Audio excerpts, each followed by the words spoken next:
Chị hả? Tưởng đâu ở xóm. Ủa chị hả?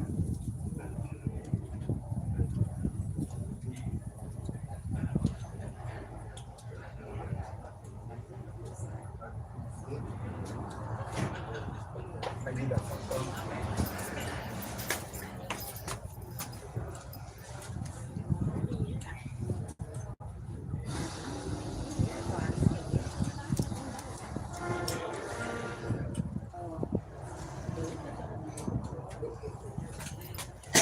Alo lần đây là sư phụ của em anh là Du Lần của phố Buôn Sa TV. Đây là mình phó chủ tịch cộng đồng Nam Cali, phó chủ tịch cộng đồng Nam Cali. Đây là bữa nay là sự kiện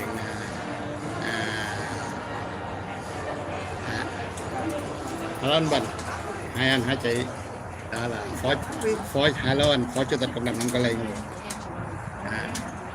Bữa nay là ngày 27 tháng 5 2026 năm Cali. Facebook có cái YouTube biết là soạn là YouTube là người Việt Nam TV, YouTube người Việt Nam TV số 9, YouTube có cái Buôn Sa TV số 99, YouTube Buôn Sa TV số 9, YouTube lý là soạn Cali TV, YouTube lý là soạn Cali TV số 9, YouTube người Việt Nam TV, YouTube người Việt Nam TV số 9, YouTube có cái Buôn Sa TV số 22, YouTube có cái Buôn Sa TV số 5, YouTube có cái Buôn Sa số 8, Facebook có cái Buôn Sa TV. Thì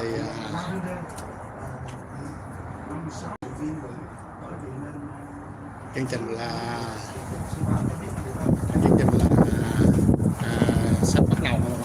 Thì đây là trước Valentine, bữa nay là lễ kêu anh là bữa nay là mấy người bà con hello bà con bữa nay tranh luận bà con xa xa thấy là có sư phụ vô tan sẽ mình tránh bà con.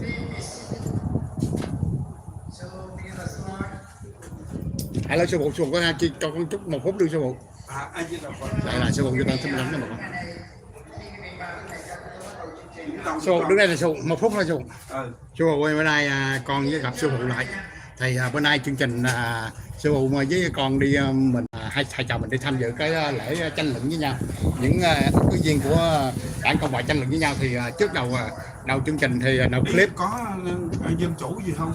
Hình như nghe nói là đảng Cộng hòa thôi nhưng mà con không biết. Nhưng mà dạ phải có David Tran chứ. Con không biết phải cái có đó. David Tran chứ. Cái đó thì hên xui. Bây giờ sư phụ đầu clip sư phụ có lời nào chia sẻ bữa nay sư phụ? Dạ trời ơi, sư thấy 5-6 người mà tranh cử đó là toàn người Việt không. Thôi trước á, Budam Saranam Gachami Namam Saranam Gachami Saram Saranam Gachami. Con Du Tăng Thích Minh Tánh kính chào quý khán giả trong dòng nước của chương trình diễn đàn phố Cali Buôn Sa TV 99. Phố Cali Buôn Sa TV 99 là của anh Jimmy, của em Jimmy đó, của em Jimmy Thiện Hảo, pháp danh là Thiện Hảo đó. Dạ kính thưa quý vị, là thấy là 5-6 coi như là 5-6 người để tranh cử đó mà người Việt không nè. Nguyễn Phục KBC ngoại dạ người Việt không đó. Đại ca là Tony. Dạ 5-6 người đó, 5-6 người Việt mà ra tranh cử đó mà toàn người Việt không. Bởi vì sư mừng vô cùng luôn. Sư không có thuộc. My name is Lincoln Long. I am a non-party mutual justice person. Sư không thuộc đảng phái chính trị nào hết. Nhưng mà người tu đâu phải người ngu. Vậy đó, người tu phải biết rõ hết trơn á. Nhưng mà con cái là ai là xin sư cầu nguyện cho người Việt mình là coi như là ai có tài có đức á, để mà coi như là làm ít nước lợi dân, giúp đỡ cho đồng bào cộng đồng người Việt hải ngoại, người Việt tự do ở coi như là Westminster, Garden Road và Santa Ana. Vậy đó, đó là những lời mà sư muốn nói đó cho cộng đồng người Việt mình, đó người Việt tự do được hùng cường, hùng mạnh, tự do. Dạ đó là coi như là cái điều mà Du Tăng Thích Minh Tánh cầu nguyện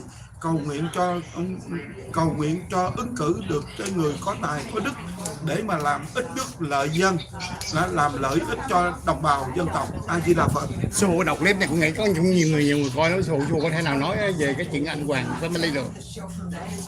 Cái clip này cũng nghĩ nhiều người coi lắm, sư phụ có thể nào nói cái clip về anh Hoàng family chút xíu được không ạ? Ok, nếu mà như vậy đó, nếu mà trước khi tại vì con là người gửi clip cho sư phụ mà nghe nói sư phụ bị này kia nọ rồi sư phụ có vậy hả? chút xíu này. Ok, nếu mà con muốn hỏi như vậy đó, cái sau một bên nó tối quá con có thể xây lại. Sư phụ đứng đây sáng hơn. Em muốn thấy là đầu. Thank you. I take it, you know, and then you take my money, give to the temple, to the church, okay? The monk is not selling is not the monk. You know, the monk không có đi kiếm tiền, mà kiếm tiền không phải là monk.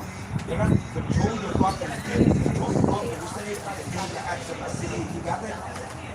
Đó là em bé này muốn em bé này muốn giúp sư phụ số tiền luôn, nhưng mà sư phụ không nhận, sư phụ lại cho lại cuốn kinh, sư phụ nói là cho lại. Dạ, mà sư phụ ạ. Sáng con. Sáng cái dạ. Sư phụ nói chút ít về Hoàng family trong một phút là. Ok. Bây giờ trước khi nói Hoàng family đó, sư muốn hỏi một điều nha, là sư thấy cô coi như đệ tử của sư đó là Kelly, là coi như là Quang Kiều. Dạ. Kelly Quang Kiều đó là cũng ra mà một người con gái mà dám ngoài người tu đó, ngoài đại từ đại bi đại hỷ đại xả đại hùng đại. Dạ con chỉ tóm sư phụ lại là con là chú ruột của nó, mà con không ủng hộ nó thì ai cần gì thì cứ inbox con sẽ nói cái đẹp cái xấu của nó. Nói tóm là con là chú ruột của nó là con của anh hai con, thì con không ủng hộ nó, con kêu gọi bà con không có bầu nó.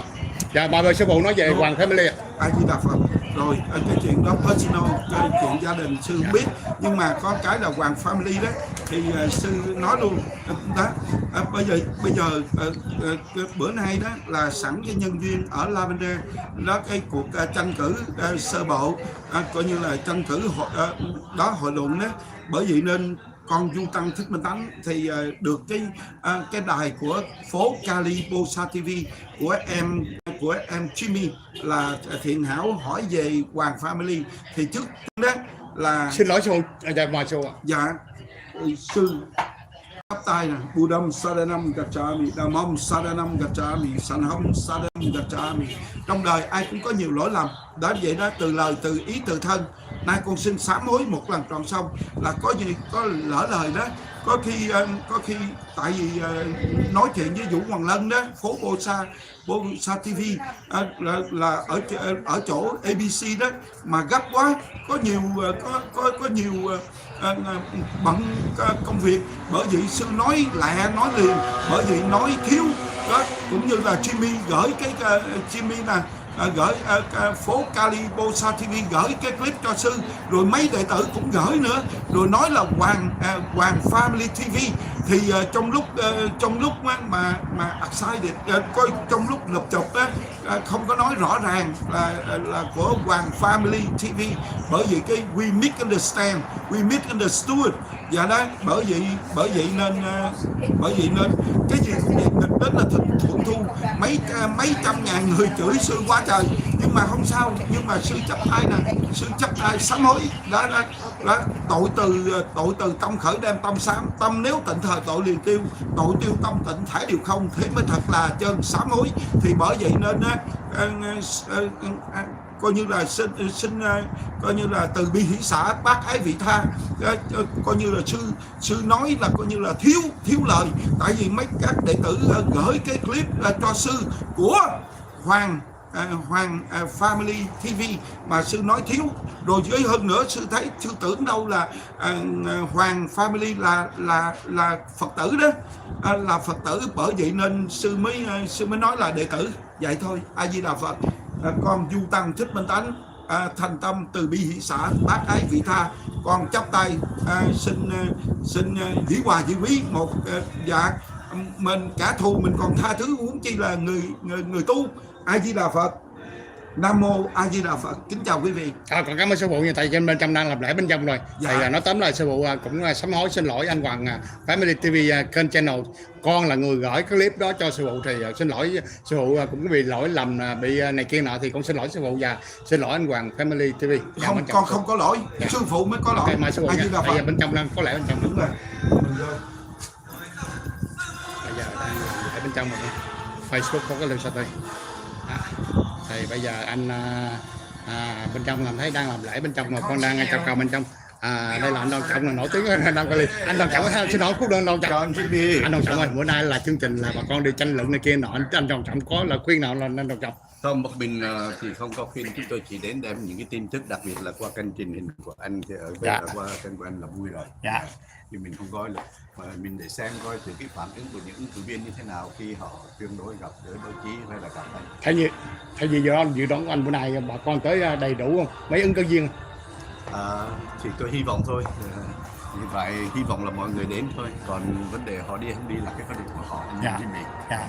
Tại vì cái sự có mặt của họ nó sẽ quyết định cho một trong những cái gọi là dễ dàng cho cử tri có thể quyết định lá phiếu của mình vào ngày 2 tháng 6 tới đây.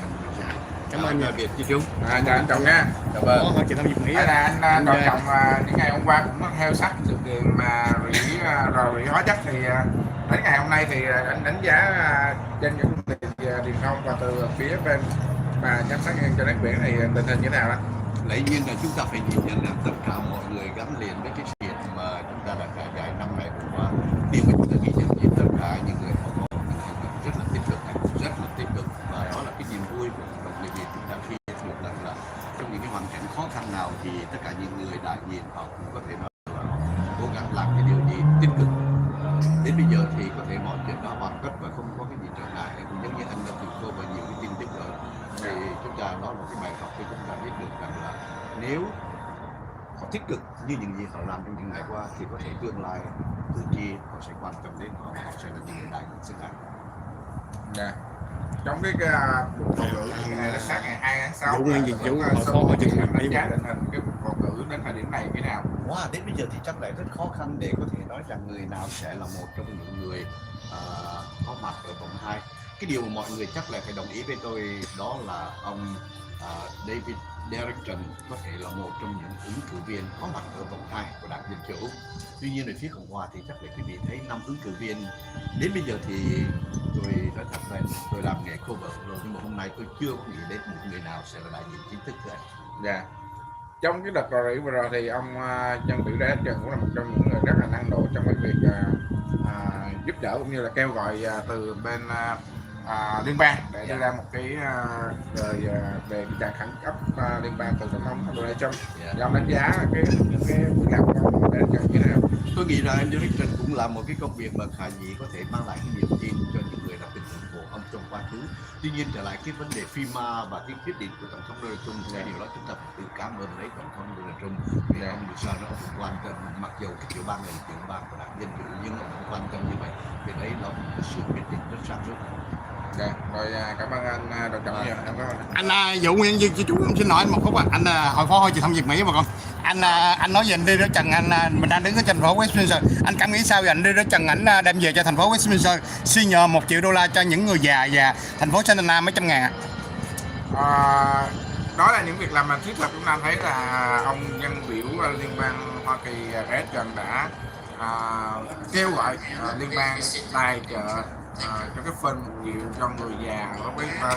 Đó là việc làm rất là thiết thực khi mà về cái housing ở Westminster rất là nhiều housing nó đang cũ kỹ và cần được tăng trang lại cũng như là tạo những điều kiện cho người già cư dân lớn tuổi á. Và cái đó là việc làm thấy là thiết thực, rất là thiết thực vì chúng ta nói là về an cư đặc biệt là những người lớn tuổi ở cô chú ở đây thì những cái phần nó mang về cho với tôi đó là những cô chú đó là những cái điều kiện về housing rất là tốt. Em cảm ơn Vũ Nguyễn Duy chú về tại chương trình bên trong bắt đầu nè. Cảm ơn Vũ. Đó là anh phó hội chị Thâm Diệp Mỹ không? Đó anh phó hội chị Thâm Diệp Mỹ là anh Vũ Nguyễn Duy chú rồi con. Facebook có cái lời sự. The position is very important. As you know, in District 45, there are 5 candidates in Republican Republican Party and one incumbent candidate in a Democrat Party. And here we create a change for five candidates of Republican Party by create the environment for all of them to come. And now, as you know, this is the only one who show up today. Why? Because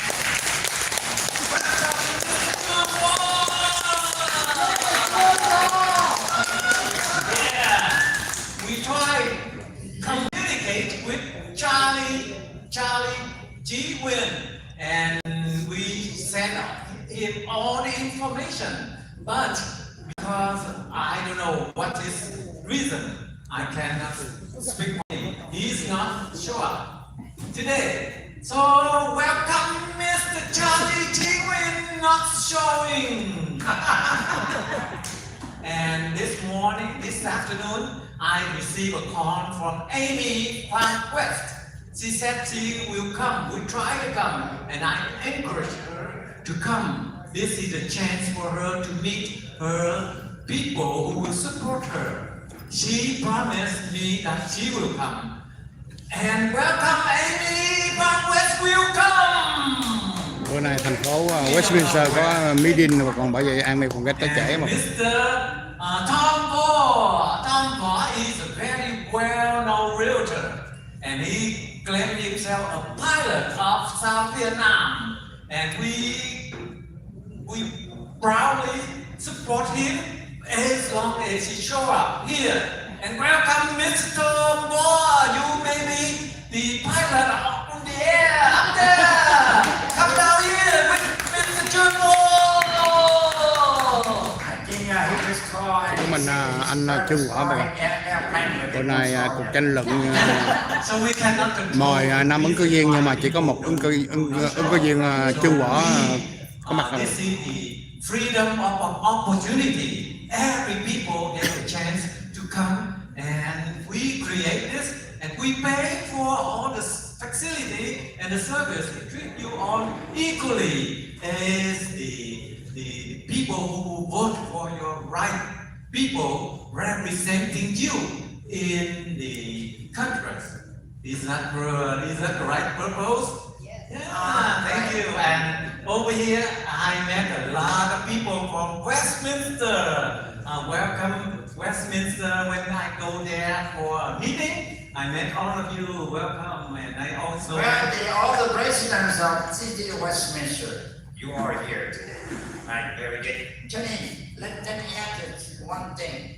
It seems that there is only one candidate who is, as we all know, he used to be a police officer. So I can start the question to him. If you win the seat in Congress, will you still arrest people? Okay. And another people is Leonard. We contact him, we show the leaflet to the group. However, he may be busy or anything, we don't know, we cannot control his schedule. So, today, the only person, and welcome you, Mr. Bieu, and we will give all candidates 5 minutes to present their platform. And then we will go with question and answer. All of you have a chance to question him. Hey, how many percent you have? How many? I'll give you 1 minute. Before you start, before you start, can I say something?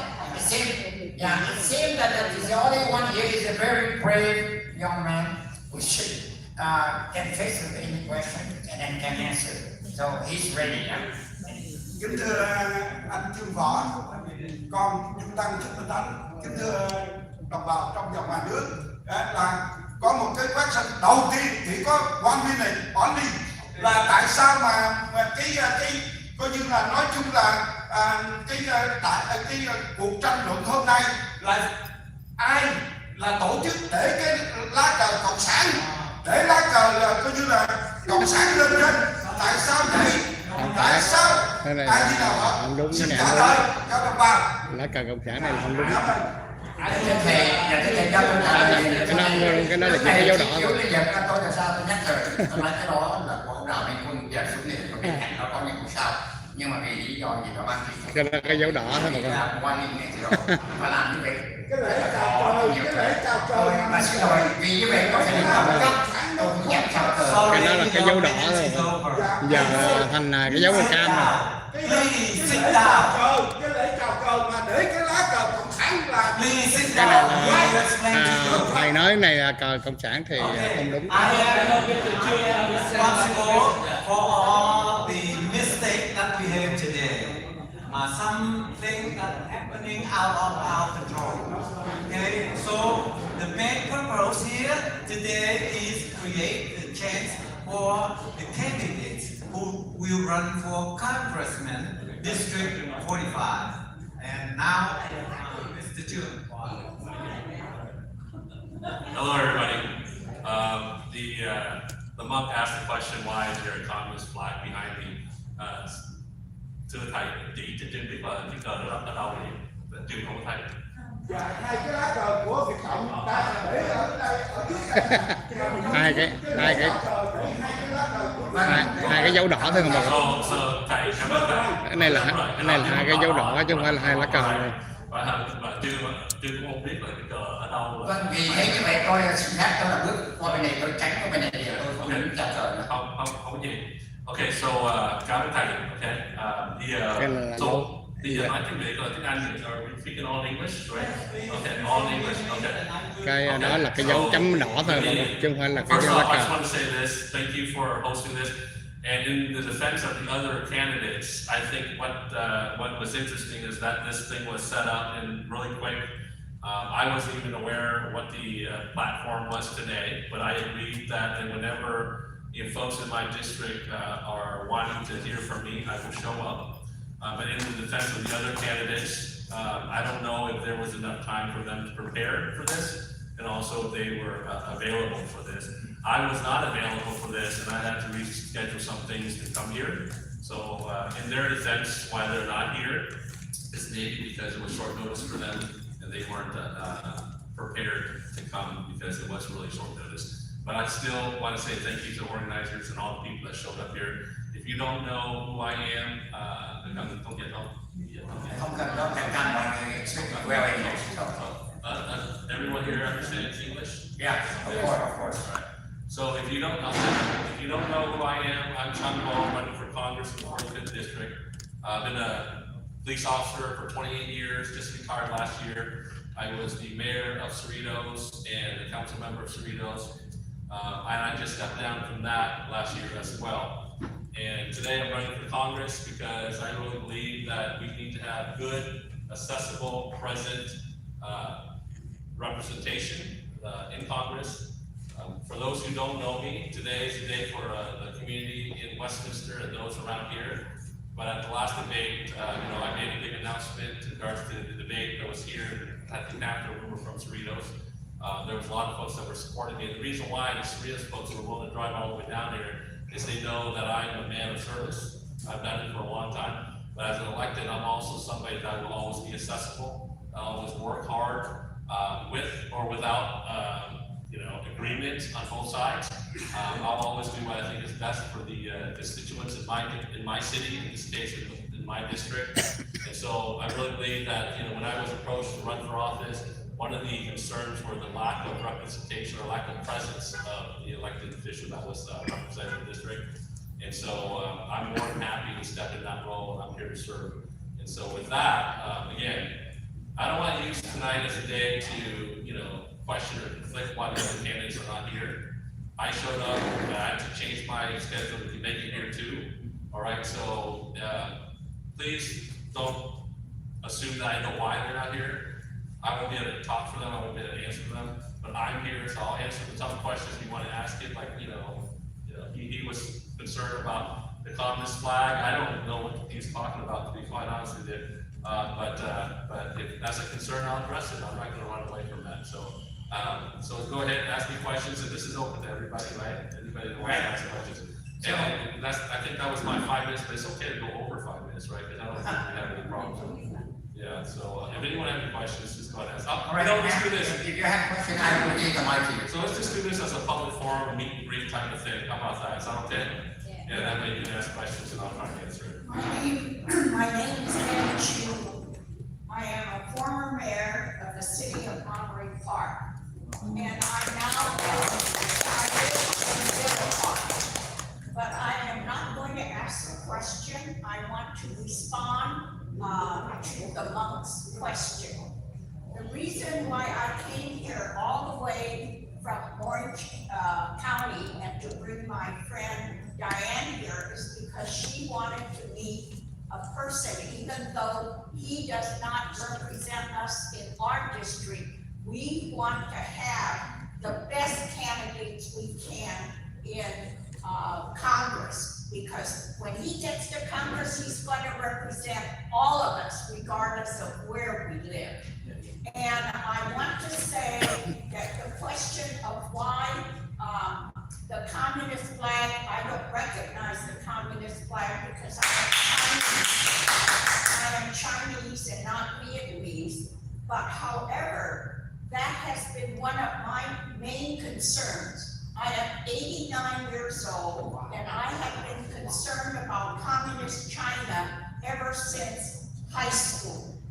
So I want to say that I've known Chung now for over 20 years. I have known his record at Cerritos, and my concern is that we have reputable, honest, great representatives of Asian descent so that we can talk about China, we can talk about Vietnam, we can talk about North Korea, because we are now Americans and we appreciate what we have here, and we need Asians to speak out against the communist regime, but we need to live together with them in peace.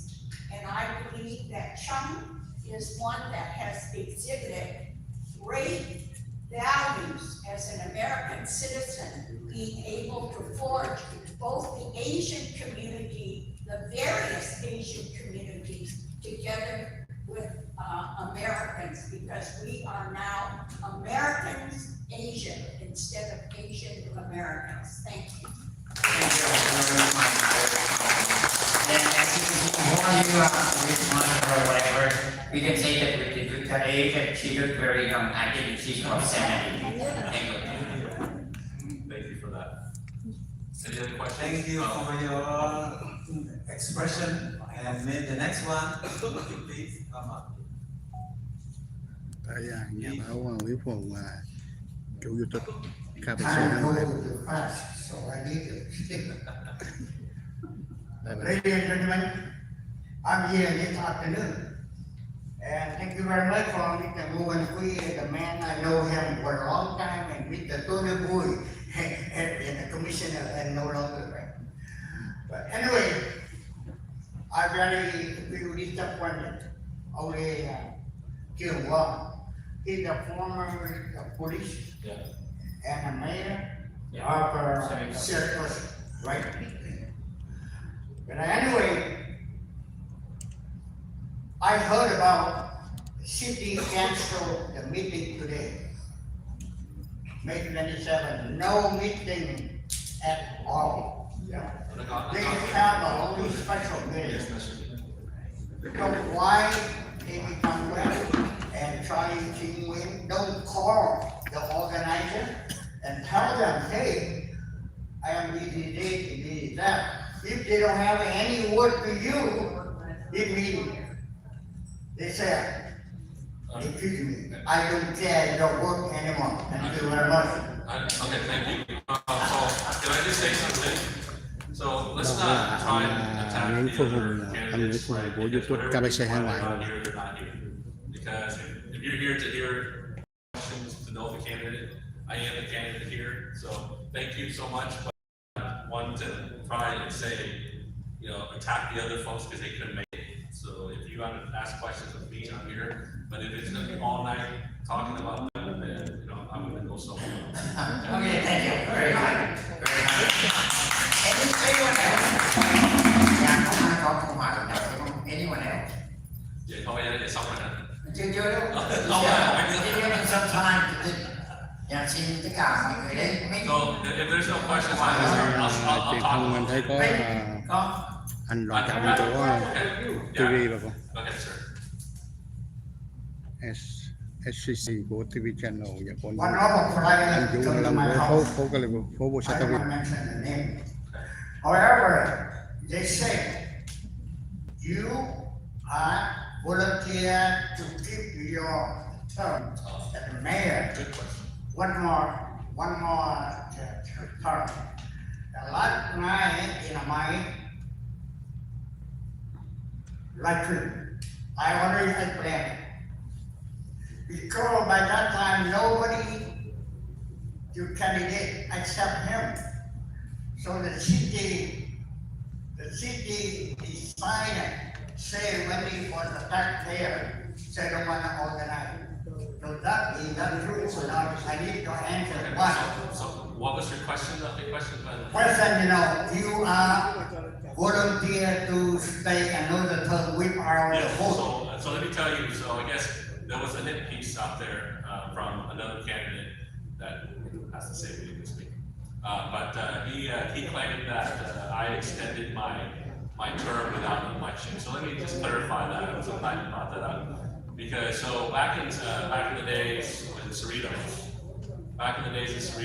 right? So I got elected in 2020, and what happened was the election was moved by the council before us, and that council got an extension of 1 year. And then so when it was moved to the election that was in the general election, Cerritos, since it was created, this is 1956 incorporated, Cerritos has always had an independent election by itself, standalone election. We're one of the few cities that have a city clerk that actually runs our own election. There's only a few. Whittier's another one, a couple others in the county, not in the state. And so when it got moved, it was moved for party reasons and for partisan reasons. And so when I got on council, one of the campaign promises I made when I ran was that we want to be an independent election city like always have. And so we moved it when we got on, we had the majority, and so we moved that election back to our normal years, which is off cycle, off years, odd years. So we had two options. One, we could have cut one of our terms 1 year off to bring it back to the odd years, or we can extend it 1 year for the odd years, right? So if we were to cut it though, unfortunately, the way the dates were prepared, or the dates of the elections, we would have went without 3 council members from November all the way to March. So you couldn't do that, right? There'll be only 2 council members. So the other legal option, and I say legal, it wasn't something that we just did it without an election like the other candidates claiming. We were legal and allowed because we were a charter city, so we opted to extend it for a year so we all could be on council. And right after that, it's interesting because the other side said that, oh, you did that to extend the benefits and all this other stuff. I actually suggested to the whole council that we all agree to take 1 year away from our benefits. And only 2 council members, that's me and another council, 3, the other 3 did not. So, and then on top of that, right after that term, I retired. Because, people thought, oh, you only do that so you can run more and more. I retired, one, because, my story is that I want to spend time with my son, right? And that's the story, that's the honest truth. And so it's interesting that the other side would try and use that against me when we did that to bring that city back to normal the way it was before. So does that make sense? Anyone have questions for that? That satisfy you to your question, sir? And also, to continue, what is the term of the city mayor there? So the city of Cerritos is different than Westminster. It's a city that rotates their mayors because we're a little smaller. And so it's a lot like the other cities. So every year you rotate, you're supposed to rotate. And so I was mayor pro tem for 3 years out of the time I was there. And so out of the 5 years I was there, 4 of those years I was in leadership role. And so the council put me in mayor pro tem for 3 years. The first year I got it right away. They gave me the mayor pro tem my first year when I got it, which I felt honored, but I also felt like that title meant something, right? And so usually when you're the mayor pro tem, you're in line to be the mayor the next year. But I felt that because I was newly elected, and this is where I hope you see I'm different than every other politician. I felt that I felt that that title meant something.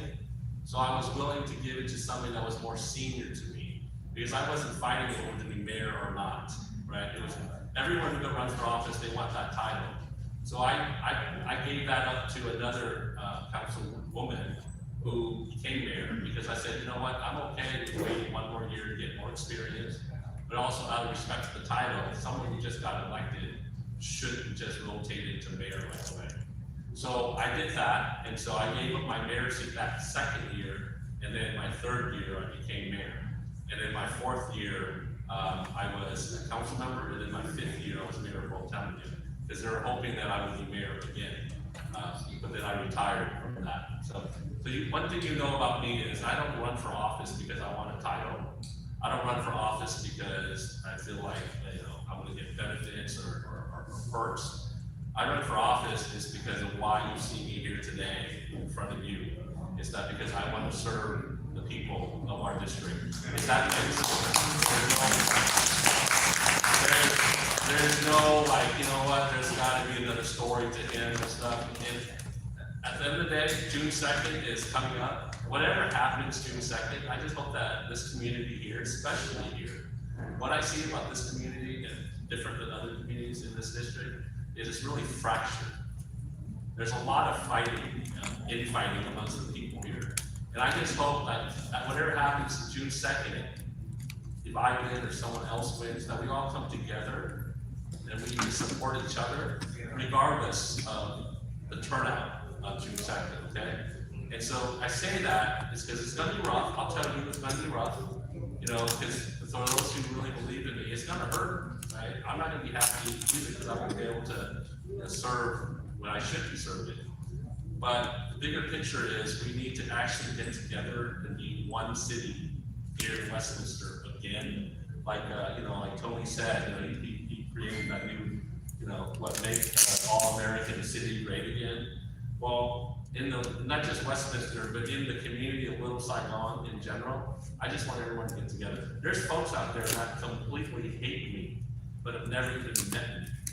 There's people saying all these bad things about each other, but we really haven't really sat down to talk to each other to say, hey, are you a good guy or a bad guy, right? So that's what I want to see in this community, and also see, you'll see that in my campaign, I'm a little different. You know, I show up, I'll take the attacks all day. I'm a police officer for 28 years. There's nothing anyone can say or do to me today in politics that is worse than what I saw as a police officer, with crooks yelling things at me, throwing things at me, trying to shoot me, trying to fight me. There's nothing that I haven't seen that is you know, not worse than what I, you know, politics.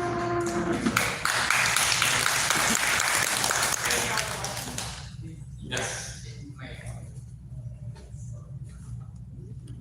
And then to all those who have the camera, if you want to mic me up, you're more welcome to mic me up. So I don't have a problem with that. I'm from Formosa TV. I'm not going to mention the other candidates who I'm not here to ask you with. Then my question is, if you get past the this primary and go. I'm sorry, you already started off wrong. It's when.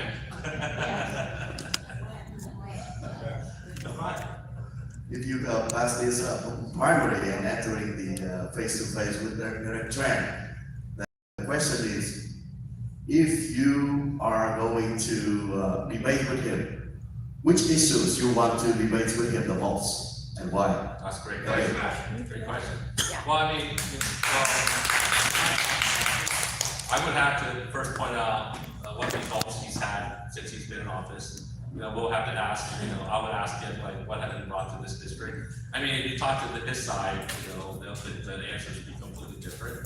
But what I understand it to be from the side that this community here, since we're here in Little Saigon, I'll focus on Little Saigon, is that our debates will be what is brought for his constituents here in Little Saigon, and that is not what the constituents is looking for, which is the conservative values that they're hoping that he would take to Washington, right? And so my question is, why didn't you support the anti-socialist resolution? That'd be one, right? And we'll talk about other things. Right now, I think someone, I won't mention who, I'm not going to do that. So, at the end of the day, affordability is a big deal, right? We got to say, what did he do to bring affordability back? He did bring money to the local cities just recently. I give him credit for bringing the actual physical check, but that same check where that money came from, the funding from that funding was, he voted against that. So the only reason why he was able to bring that money to all the local cities is the conservative Republicans voted to pass that bill through Congress. He actually voted against that DHS bill. And so because the money was then given to the local cities, he is the representative of the District 45, so he gets to go carry the check and the money to those cities and take pictures in front of them. And I just, at the end of the day, it's like, yeah, he did bring the money to the cities, but why did he vote against it?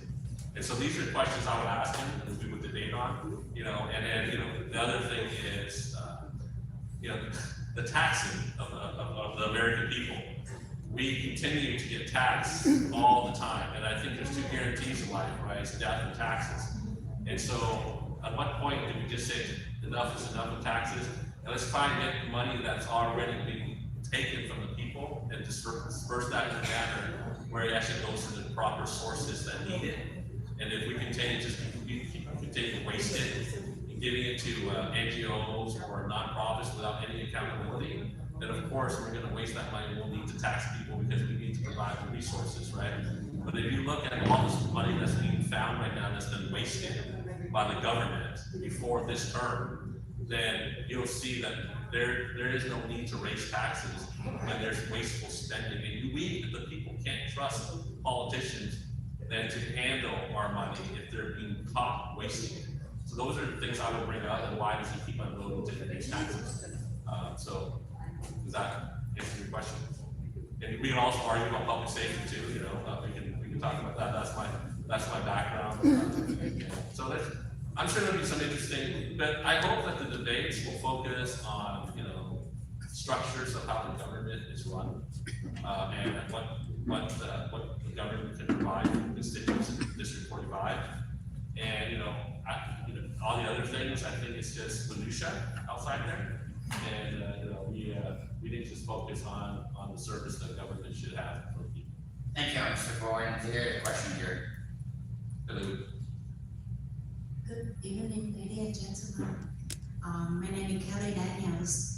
I'm intend to run for the council member of District 4, and I had a question for you. Long war for this lady. To become a U.S. congressman, what you going to help and cooperate with our leader, council member, and mayor to help the city with the problem of the homeless problems?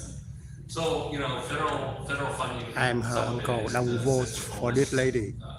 Public safety, all that incorporates the same thing. Under public safety, there's homeless, drug use, and all that stuff. So one of the things that I want to make sure is that I do notice that when I'm driving around Westminster, that when I was putting up my signs like around 9, 10 o'clock at night because it was so hot during the day, I do notice there's lots of homeless folks here in Westminster. And on top of that, these homeless folks are not just homeless. They're literally using drugs right in front of them. They're using meth pipes, they're smoking it up, and as a police officer, I see these things. And I literally saw, law enforcement drive right by, and I was like, not to say anything bad about the police probably have their hands tied, they're working really hard. But what I'm getting at is the leadership of Westminster, though, is not really focused on public safety when it's out there in the open, right? So when it's out there in the open, there's got to be something that needs to be done. So at the federal level, I'll make sure that I bring funding to increase public safety, and in that they'll deal with homeless folks and drug use. But I'll also attach myself to that grant in this way, because I love being boots on the ground, I love being hands-on. I will even do ride-alongs with the Westminster Police as a congressional member to see how that grant funding is being used. So a lot of times federal government just gives money to the local authorities, and there's no checks and balances. Yeah, there's regulations attached, but there's really no oversight, which is the problem we're seeing right now, right? And so one of the things that I love to do, I mean, because I'm also a retired police, I don't mind driving in a police car to say, hey, where's our funding, where's our program going, and what are you doing? And so, and I guarantee you, a congressional member, and this is why it's so important that you need to be present. If you're an elected official and you're always behind the dais or behind your office and not out there doing the things that people want you to do, you have so much impact as an elected official. You have so much influence, and if you actually apply yourself and actually show up, people will actually do their job because they do not want you to see that they're not carrying out their duties. So there's a couple things. Funding is very important too. I'll be present. If I need to do ride-alongs, I will. When I was a council member of Cerritos, I was the first and so far the only one since where I actually did a ride-along, not with the sheriff's department, because obviously I was a police officer, but I did a ride-along with all the public works, all the employees that worked in the field. Because it's not because I wanted to evaluate them. I, as a council member, needed to know what they needed. And if I didn't go out in the streets to actually talk to them and see what they're doing, because it was funny, when I asked the city manager, can I do that? The city manager freaked out, oh my gosh, you know, a council member to talk to my employees. There's this long unwritten rule in most cities that, you know, the council member only deals with the city manager, and the city manager does everything else below that, right? But I said, look, I'm not there to supervise the employees, I'm not there to ask them questions, I just want to be available to them and know when I approve budgets, I need to know that money is going where. But if my employees are saying that the water machine has been busted for 15 years, and I didn't know about it until I did a ride-along. The city manager's been keeping it from the council. We got that approved and put in a new water system 2 years later because I did that ride-along. So that's where the effects we have as an elected official is that if you don't apply yourself, you're never ever going to be told the truth. And so those are things I need to do. And then, yeah, did I answer your question? That's wonderful. Okay, Thank you for thank your you. support. And I Yes. think you should be up next now. You want to have a question? Whatever You you can go on hear, to city council too, right? yeah, whatever you just hear from him, because we need to put this man here, up there. How about that? Hold on, when we leave. Shelter is important. After it hurts, I'll answer yours, okay? I have a question. I bring this down about the letters that Eric sent to all the other cities to campaign for Mr. Charlie Wing. And he said with Trump agenda, things like that, he advertising for Mr. Wing, Charlie. And I was gonna ask the question, how Were you gonna ask me or ask him? candidates would think about that, why Eric advertised the campaign for Mr. Vien. But because I heard you explain, Mr. Bieu explaining in the Formosa TV interview, is that, I think? Yes. I think, but you here, so you might want to explain that again, and I have another question. Okay, so she's asked the question, how do I feel, what? I have to bring down your hand. Yes, she asked the question, she wanted to ask the question to the candidates, but obviously I'm the only one who she has that choice for me to answer. Actually, I'm sorry, actually, there's another one, after this, there's another. That's actually three. Yeah, That's actually the same with the hat, with the MAGA hat and things like that, to all other cities to advertise for Mr. Charlie Wing. Why? So she's asking why there's a flyer being mailed out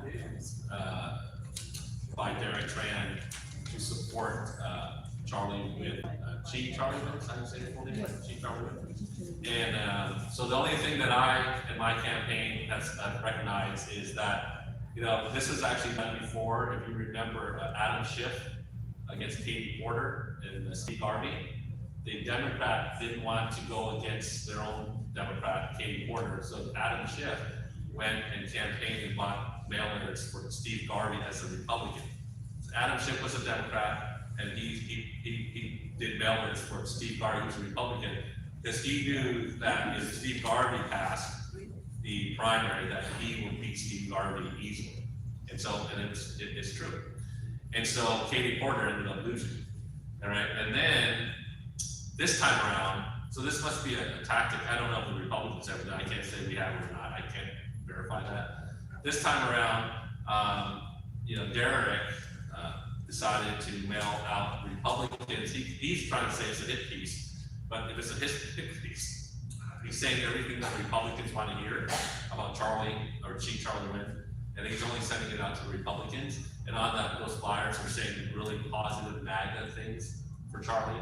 And so we would assume, and the assumption is very, very strong, that Derek has identified Charlie as somebody that's capable of passing the primary, but also a weaker candidate that will lose in the general, right? Because he could do the same thing for Amy, he could do the same thing for Tom Bowe, but he picked Charlie because he thinks that Charlie actually has a slight chance of getting past the primary if he just nudges him a little bit with these mailers.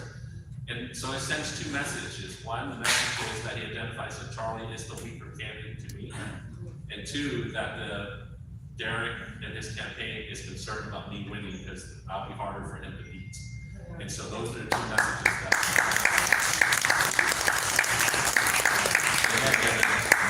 that before he goes, I promise that he had a question I was gonna have him ask real quick. About shelter. Oh, shelter. All right, so he asked about homeless folks and how can we work with getting them shelter. Shelter is very important, but just shelter alone does not help the homeless population. The California has done this. They spent tens and tens of billions of dollars to house them in hotels that cost about $10,000 per individual. They built small housing to house them. But if that doesn't come with other services like drug issues, right, rehab, and also mandatory requirements that if you don't do certain things, then you're not allowed to be in the shelters. Most people who are homeless, and I say most, not all, they do have an addiction problem, and they do have a mental health problem too, right?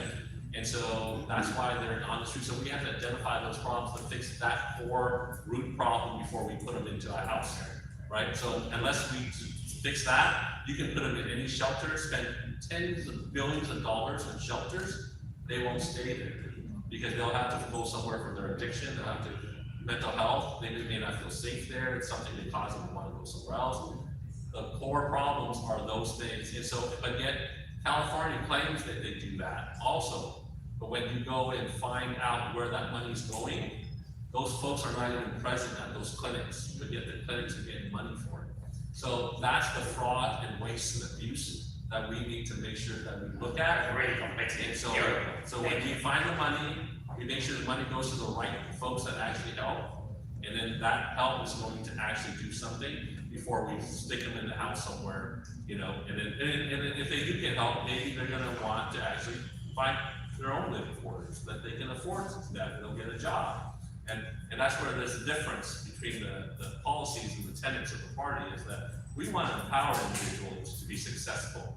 We don't want to keep on giving so they just continue to take. We want to empower them so that they will be successful in life. And so that's the goal I'll have going into the Congress. I think that's gentleman back. He's not gonna not ask you for it. Okay.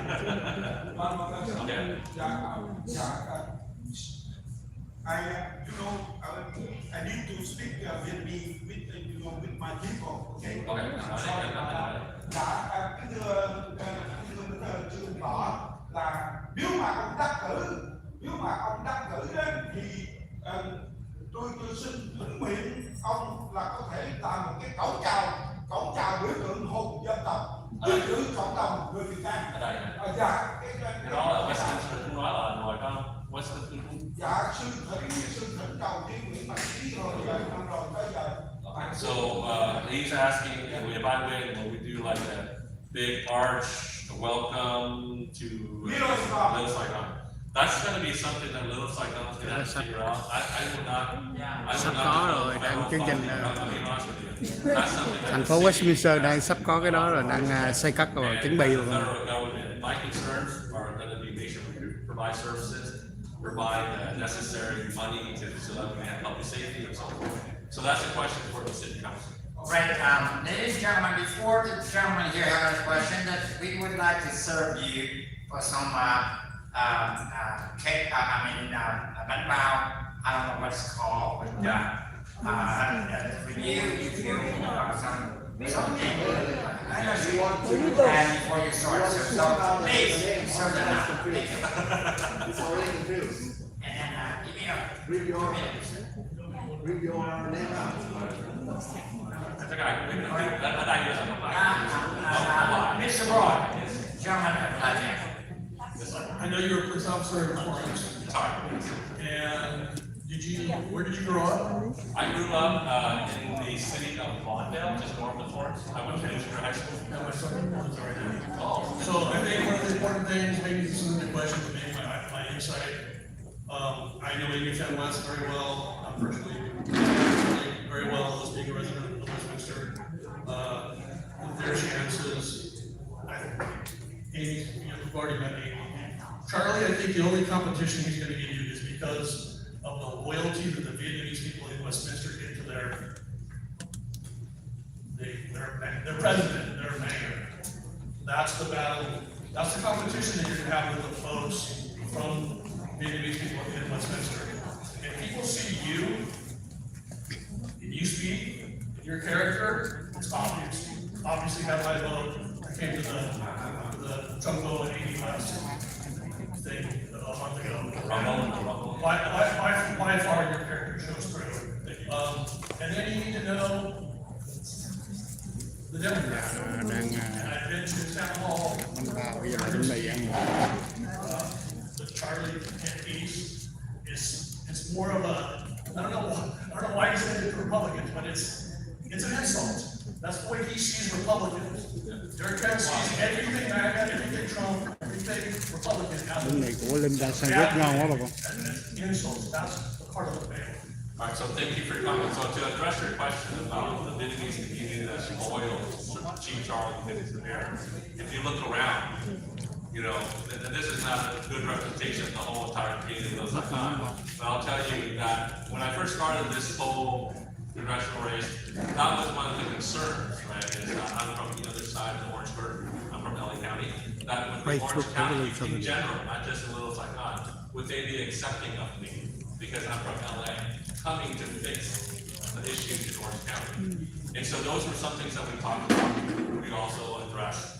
And so that's why I work so hard, because I'll tell you, those in Cerritos know me really well.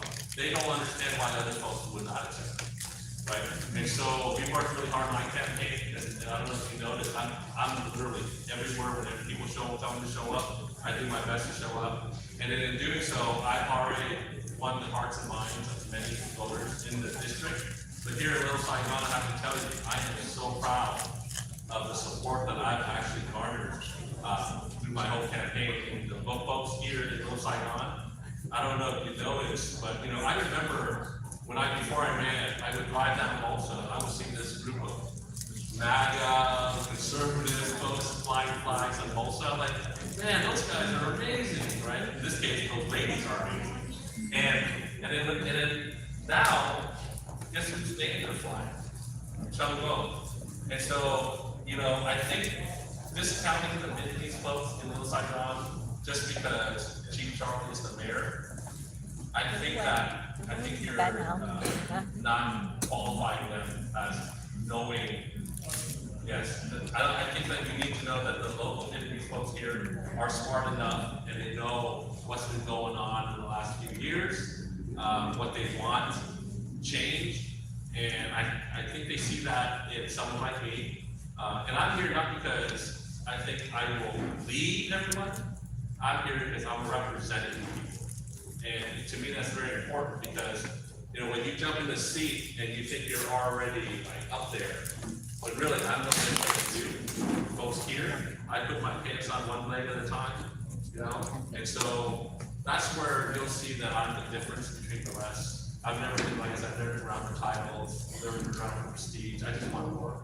And this campaigning is a lot of work just to get me to where I can work. So I see your concern that the Little Saigon folks may not vote for me, but honestly, I've gotten so much support from Little Saigon, from the Vietnamese community. It's been, amazing. I'm honored, I'm flattered, and we have a guy from LA County just coming in. There's some talk and chatter on social media saying, hey, you know what, he doesn't know the people in Little Saigon, he doesn't know the Indian folks. You know what I do know? I know service. I know that I need to care for folks. I need to make sure that they get representation in the government. And you know what, it doesn't matter if you're Vietnamese, Chinese, Mexicans, white, you all look for the same thing, that you respect from government. And that's what I know. And so when those chatter on the internet saying that Chum doesn't know the Vietnamese folks, I know exactly what they want. They want to be Americans. They want service from government. They want representation, and they want to be heard. So when people in Little Saigon scream, holler, I'm okay with that. I'll be willing to listen to them. And so appreciate that concern, but let's see what happens in 2 seconds. Any other?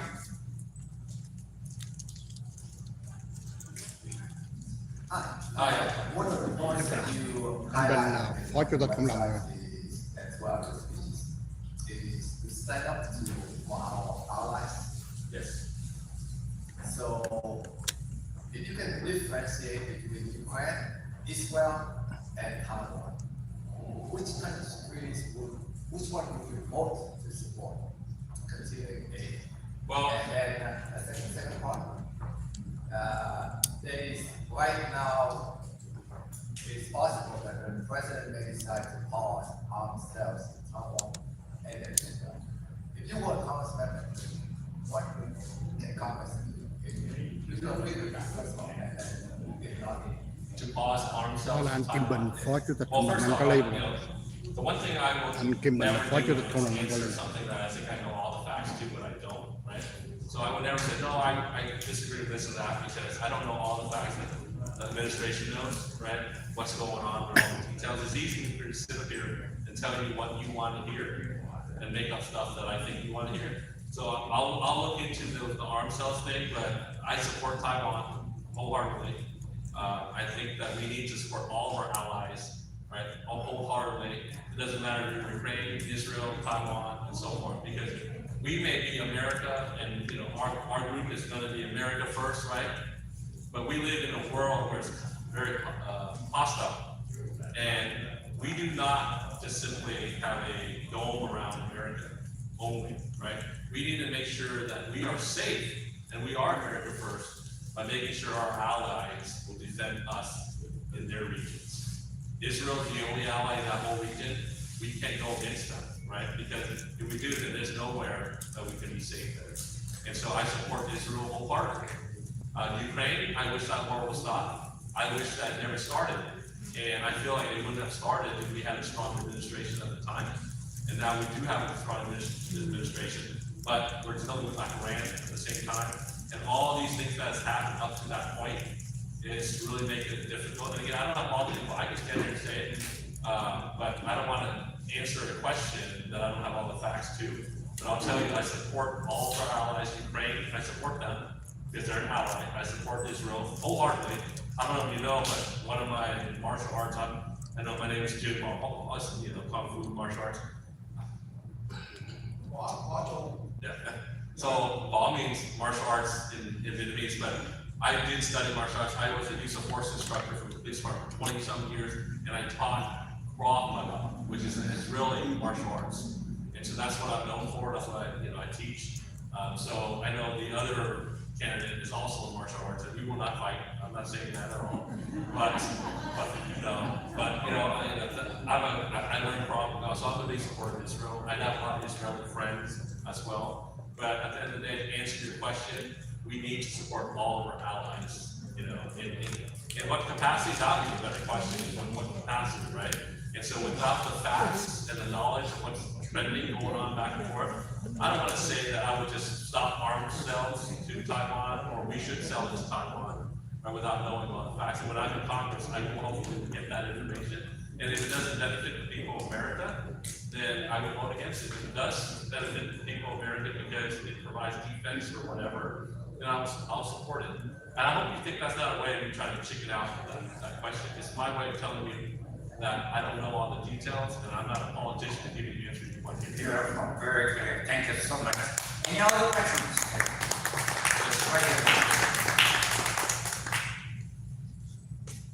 Hi.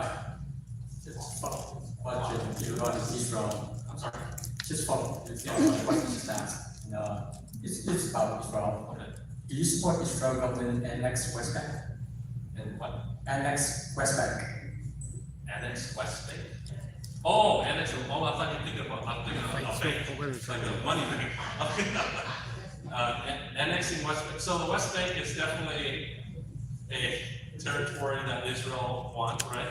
And, you know, all that. So that's going to be a tough question to answer. I believe that Israel should stay where they're at. I think that, you know, the territory is already drawn out. If you're asking me personally how I feel about the whole thing, the region there, I think the constant battles that are going on is because of territories. And so if we just recognize those territories, I think it's safer. I know that the West Bank is something that has been always highly questioned. But at the end of the day, I just hope everyone gets along. But I support just maintaining what we have there without the violence. And if we need to, then we need to somehow take it over to squash the violence. But right now, I don't think that's the right thing. I know Trump's talking about a lot of that, saying that we can go over there and do stuff. But I just think that there's still people there. There's still people that live there. And, you know, regardless of their ethnicity, race, what you believe in, we're all human beings. So we gotta make sure that we're all treated that way. But yeah, that's a great question. That's something I'll have to weigh in when I get up there, and then when it comes down to do we sign off on that or not?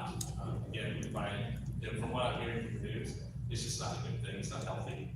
But I support Israel though. If they need to defend themselves, because the constant violence is crossing the borders back and forth, then we need to know because the U.S. does the same thing. And there's threat anywhere in the world to the U.S. We go and take them out, at least now. So I can't say no to them when we're doing it too. So does that make sense? Does it answer the question, or is this a roundabout question? Okay, Mr. Cuoc, thank you so much. But to answer clearly, if we need to protect Israel, if they need to protect themselves, I'm all for it. You know, the violence needs to stop. Again, thank you. Any others, ladies and gentlemen?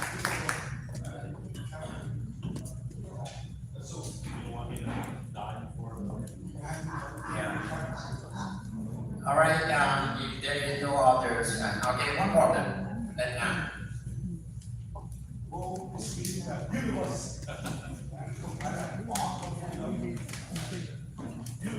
Yes, ma'am. About the incident on the road, on the chemical, what would you do different than America, just the town hall meeting? Well, I mean, I'm not gonna. As the official.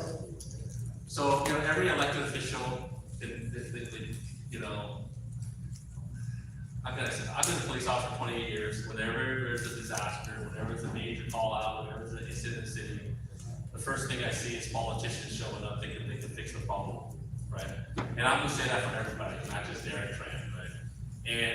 But the elected officials are important though. They need to be present, they need to show up, they need to provide the services. The elected officials are the ones that sign off on it. So as long as everyone knows their role in a disaster, everything goes smoothly, right? But when elected officials, politicians show up and they put out information that may be too early, too soon, or completely wrong, it causes problems, right? And then without waiting for it to settle, politicians like to jump the gun and make decisions right away and put the blame on people right away. I mean, we obviously know what's going on. We know what plant caused this issue. We all know that. But right now, we need to make sure the folks are being taken care of. We need to make sure that the resources are provided for the first responders. We need to make sure that information is transparent and sent out to the public so they know. We don't need to invite attorneys to town hall meetings to talk about suing folks right off the bat. We don't need to, point fingers right now. We need to make sure that everyone's safe. And then afterwards, there's plenty of time to hold people accountable, because as long as it's safe, that's the most important thing. Then now we have all the time in the world to point fingers, to hold people accountable. And I'll tell you this, I don't think that plank's going to be around after this. There's no way that plank's going to ever exist again in that city of Garden Grove, because there'll be so much lawsuits that's going to pass through, and they're going to go bankrupt. So that's to answer your question. Well, how I would do different is I'll make sure that they have the resources. That when my job as an elected official is to make sure we provide the stuff that everyone needs, and that means the money to pay for it, right? So let's get them the stuff that they need, meaning the public safety. If they need more hoses, more trucks from so we'll make sure that they know that we will pay for it after with the emergency declaration, right? So, and I believe, the governor made a declaration of emergency for California, and then Trump did too afterwards. Now we can fight all day long who gets credit for it, and that's what politicians do. They're like, we want to be the first one to say that we did it. At the end of the day, whoever did it, who cares? As long as the people got what they needed, the resources got to public safety. Ronald Reagan said this a long time, and I love Ronald Reagan. I'll tell you, I wish there was the Ronald Reagan and J.F. Kennedy days back when it comes to politics, right? But Ronald Reagan said that as long as you don't care who gets credit for it, so much can get done. And so I really don't care who was the first one to pick up the phone to call the governor. I don't care who was the first one to call Trump. Those two leaders got it done for us, and now we have the ability to get the resources back in the city to get the funding back. That's what the Declaration of Emergency means. So I will make sure that I would provide all that to Congress.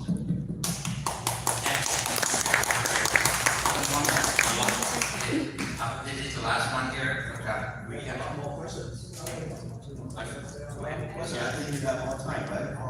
More questions. I am supposed to leave, but I'll stay.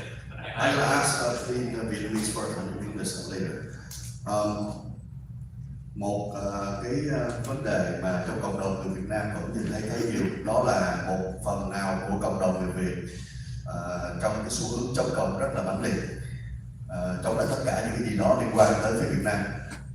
Còn cái xu hướng của Mỹ thì hiện nay là mang cái Việt Nam, do vậy nó dễ đặt cái người dân cử vào một cái thế khó xử khi mà quyết định một cái vấn đề là hướng theo một số người nào đó trong cộng đồng hay là hướng về cái chính sách của nước Mỹ.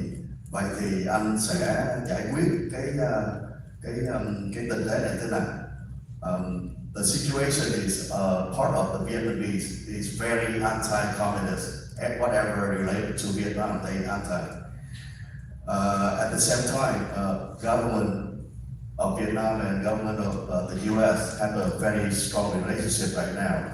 So it put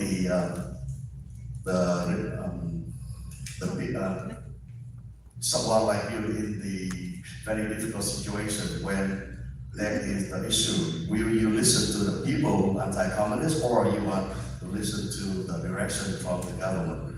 So tell us about it. Well, thank you for the question. So first off, the government isn't saying that we should not. I don't think the U.S. government supports communism, period. And so I will listen to the people, and the United States government is also anti-communist, okay?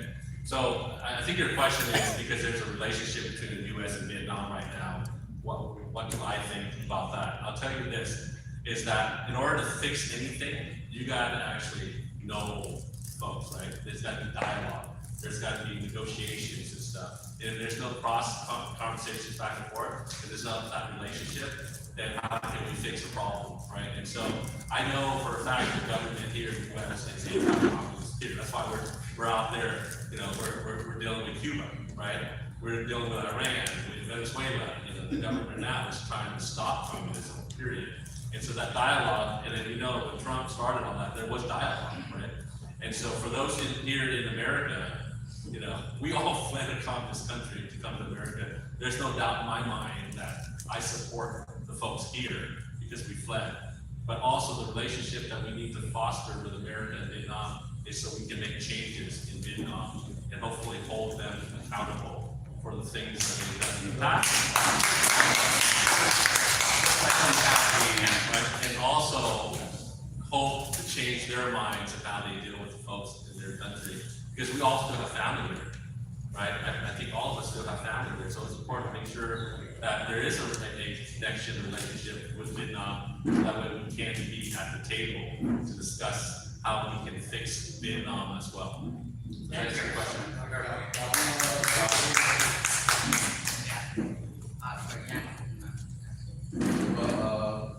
Xin được hỏi ông một câu hỏi. Vì trước tiên không nhìn thẳng lên tờ báo Register họ viết một cái chữ, chắc là ông có thể đọc Resident Office of California, CA qualified, I'm so politely imply that he charging me representing Congress. I just went with that. Yes. What do you think about that? And, So, do you really accept that? So I just saw it right now. Did that just come out right now? 30 minutes ago. So I just, I know there was another article about Amy as well from OC Register. They haven't contacted me. I don't know why. I would love to talk to them too. It's the OC Register's opinion, right? That to tell the people to likely not vote for Charlie. And I didn't read the article why. Did you guys know why yet? Or I didn't read the article, but I can think of many reasons why I'm a better candidate. I'll tell you why I'm better. Is because I've been present. I've shown up to events, and this is not just a campaign point. And you'll see afterwards. I'll be here too. But overall, I think that most people, when they meet me, they think I'm a better candidate than Charlie, than Amy, than Tom, than Mark Leonard. I talked to Mark, by the way. I've actually spoken. He does exist, folks. He does exist. All right. He's a nice guy. But he's also said that he wants to have dialogue, but he's not going to be out there to do it. So I'm not quite sure why he's in the race, but he pays the money to be in the race. But in regards to that article, I haven't read it then, so I can't tell you, but I'll tell you why I'm a better candidate. It's because I have experience. I was on council, so I understand budget. I would never accept raising taxes. I can't do that. It's against my belief that the taxes right now are being wasted. So that's why I think I'm a better candidate. In regards to that article, I haven't read it, but I can see many reasons why I'm a better candidate than it. I vote for you. Thanks for talking. This one I just posted because I found it from Jonathan Dave. I can't wait to read it though. And we have the last questions on two last questions. All right. Thanks.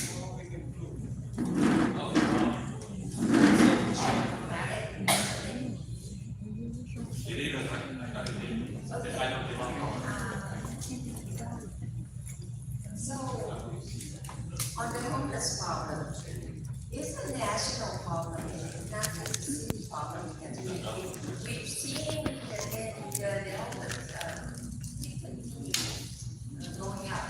So, I for one think we need to get to the root cause and solve it that way.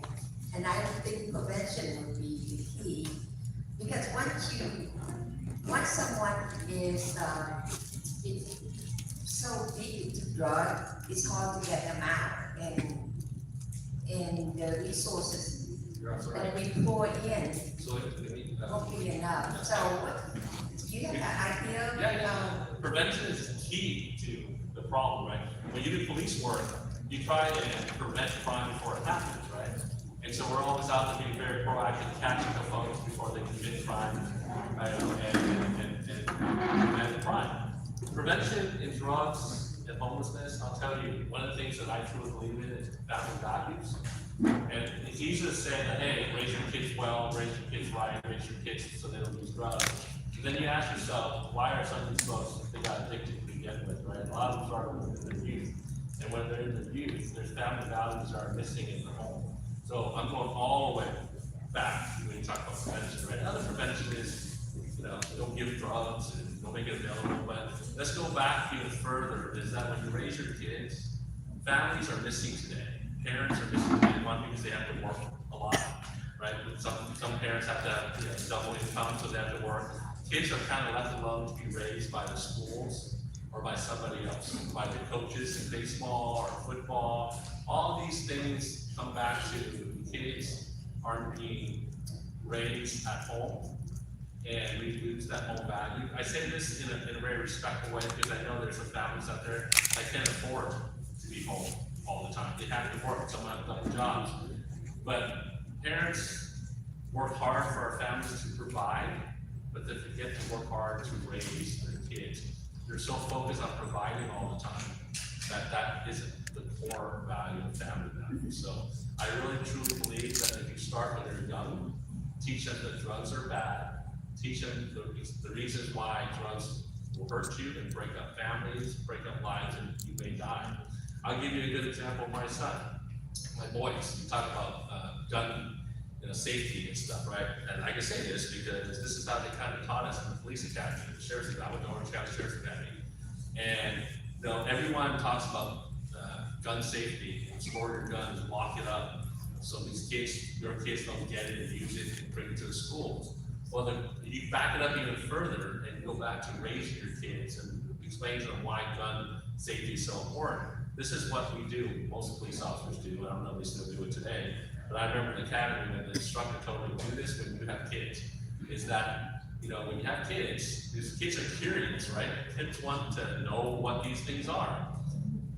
Take your gun out, unload it, leave it on the table, make sure it's not dangerous, and let your kids play with those safe guns, real guns, and let them play for it as long as they want to feel the way that they think, how strong you be. And then after a while, guess what? They get tired of it. And then once they get tired of it, take them to a shooting Đó range. là buổi họp khoảng 5 phút, 2 phút. Hello bà con, bữa nay là anh gặp anh Tony bà con.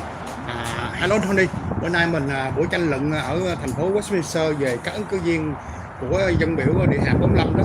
Nhưng mà anh cảm nghĩ ra sao bữa nay thiếu những ứng cử viên, chỉ có một mình anh cho Trương Võ thôi anh Tony ạ. Tony ạ.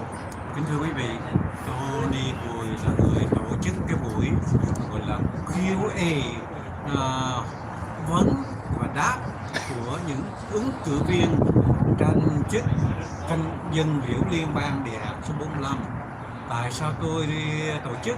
Vì tôi là người có một cái committee, political activity committee, một ủy ban về chính trị được địa bang California cấp phép để làm những việc liên hệ đến vấn đề chính trị trong xã hội của chúng ta, tên là MAACGA, là Make All American Cities Great Again, và có giấy phép được thành lập với số danh bộ đàng hoàng. Và do đó chúng tôi mạnh dạn tổ chức một cái buổi sinh hoạt tranh vấn đáp để cho các ứng cử viên như là ông Charlie Chí Nguyễn, ông Tom Võ, bà Amy Phan Quét, ông Leonard và một người nữa là ông Trương Võ. Thì trong số 5 ngày đó thì chúng tôi có liên lạc đến tất cả mọi người để mời họ đến tham dự buổi vấn đáp, hỏi đáp buổi chương trình này. Đó, cần đó. Thành thử Tony đang bận chương trình bên trong mà con. Facebook phố làm sao thì YouTube đó soạn cái này, YouTube người ta thì Facebook phố làm sao thì. Thì đây là bữa nay là lễ cái bằng là bữa nay là ngày tranh luận của các ứng cử viên mà ở CD Westminster, ứng cử viên địa hạt 45 mà Facebook phố làm sao. Chị có thấy em xin hỏi chứ câu được không chị? Bữa nay chị là cũng nhân vật quan trọng nè chị ơi. Bây giờ bữa nay chị cảm nghĩ ra sao, mình bữa nay là buổi tranh luận của các ứng cử viên chức vụ liên bang 45 mà chị cảm nghĩ ra sao bữa nay chỉ có mình anh Trương Võ tới thôi à? Cái vấn đề nó nằm ở cái chỗ đúng hay sai, mình phải ra nói cho người dân biết. Đúng ạ. Nhưng mà khi bảng thì mình treo khắp nơi, mình treo bảng đây ở các nẻo đường, nhưng mà khi mà ra để đối diện để nghe câu hỏi của người dân hỏi thì lại không dám trả lời. Cái đó là cái vấn đề mình đúng hay làm mình sai. Tất nhiên là chị nói mấy ứng cử viên kia đó. Nói tất cả luôn. Dạ mà chị ạ. Dạ.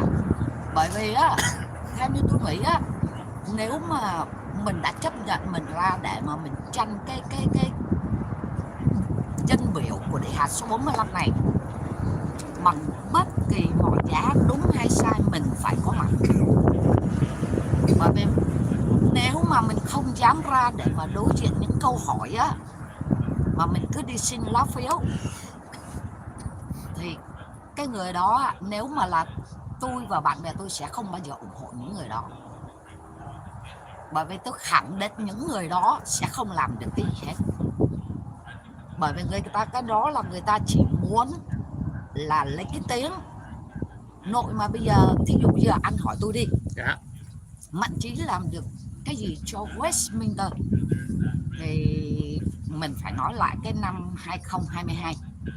Tôi là cái người á đã đi xin cho Mạnh Trí tập cái chữ ký để ủng hộ cho Mạnh Trí. Wow, Thiên Nguyên Viên đó. Luan và Amy West.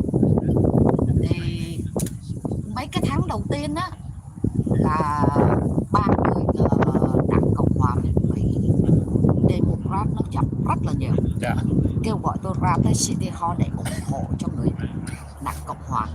Tôi cũng ra tới đó để tôi ủng hộ. Nhưng sau đó tôi nhìn được thì tôi có nói cái này là với Nam Quan này, đưa lên được thì đưa xuống được. Với một điều kiện đưa lên được phải làm được việc cho người dân Westminster. Dù rằng tôi không phải là người dân Westminster, tôi là Garden Pro, nhưng mà tôi không có muốn cái Westminster này á nó bị rớt vô cái đầm lầy. Thành ra tôi giúp đỡ.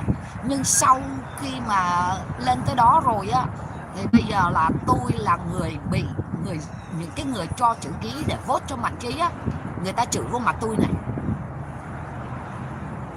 Rồi tôi có nói với lại chị Ngân là cái người mà bạn thân với lại Mạnh Trí đó, là bảo là Mạnh Trí nên nhìn lại, hãy thay đổi tính tình. Bởi vì những cái lá phiếu mà người dân người ta ủng hộ mình phải làm sao để mình tôn trọng cái lá phiếu của người dân. Nhưng cho đến bây giờ tôi vẫn bị người ta chửi, cho nên là tôi cũng không có cảm thấy là ngạc nhiên khi mà ngày hôm nay Mạnh Trí không dám ra và những người kia không dám ra. Tại vì tôi cũng có biết là Emmy, nhưng mà bây giờ tôi lựa chọn đi. Nếu mà đợt này Trương Võ không ra thì có những lá phiếu đó ủng hộ cho Emmy, chứ cũng không thể nào ủng hộ cho Mạnh Trí.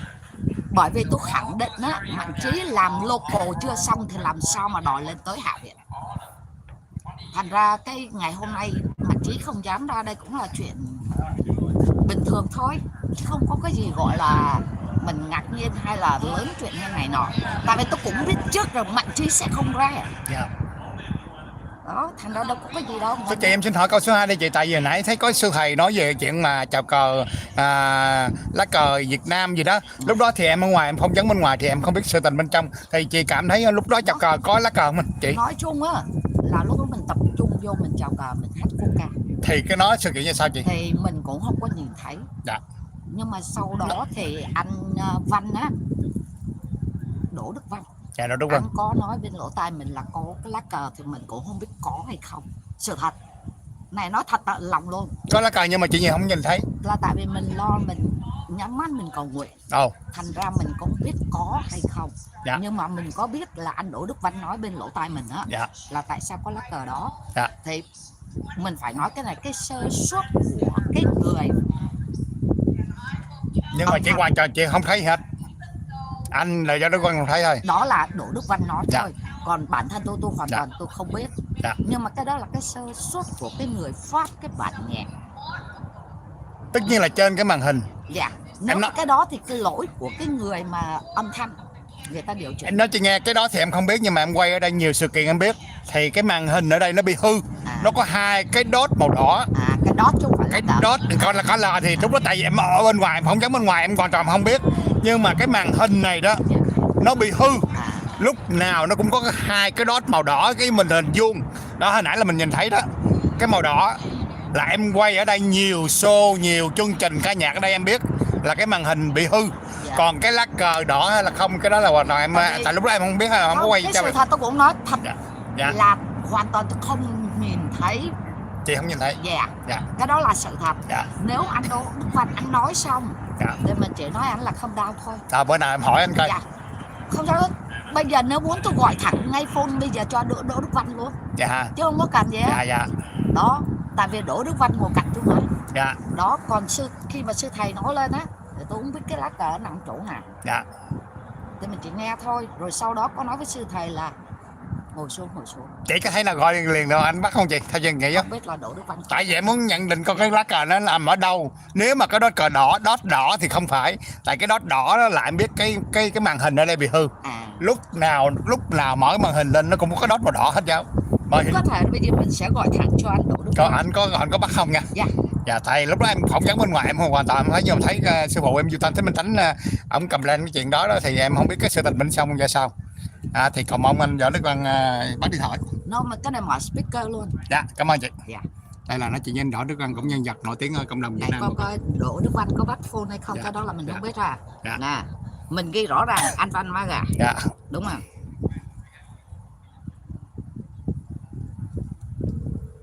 Chắc anh không bắt rồi.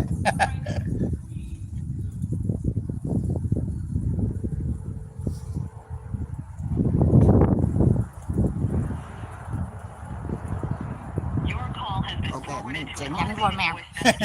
Anh không bắt anh về. Không, mình nhắn voicemail.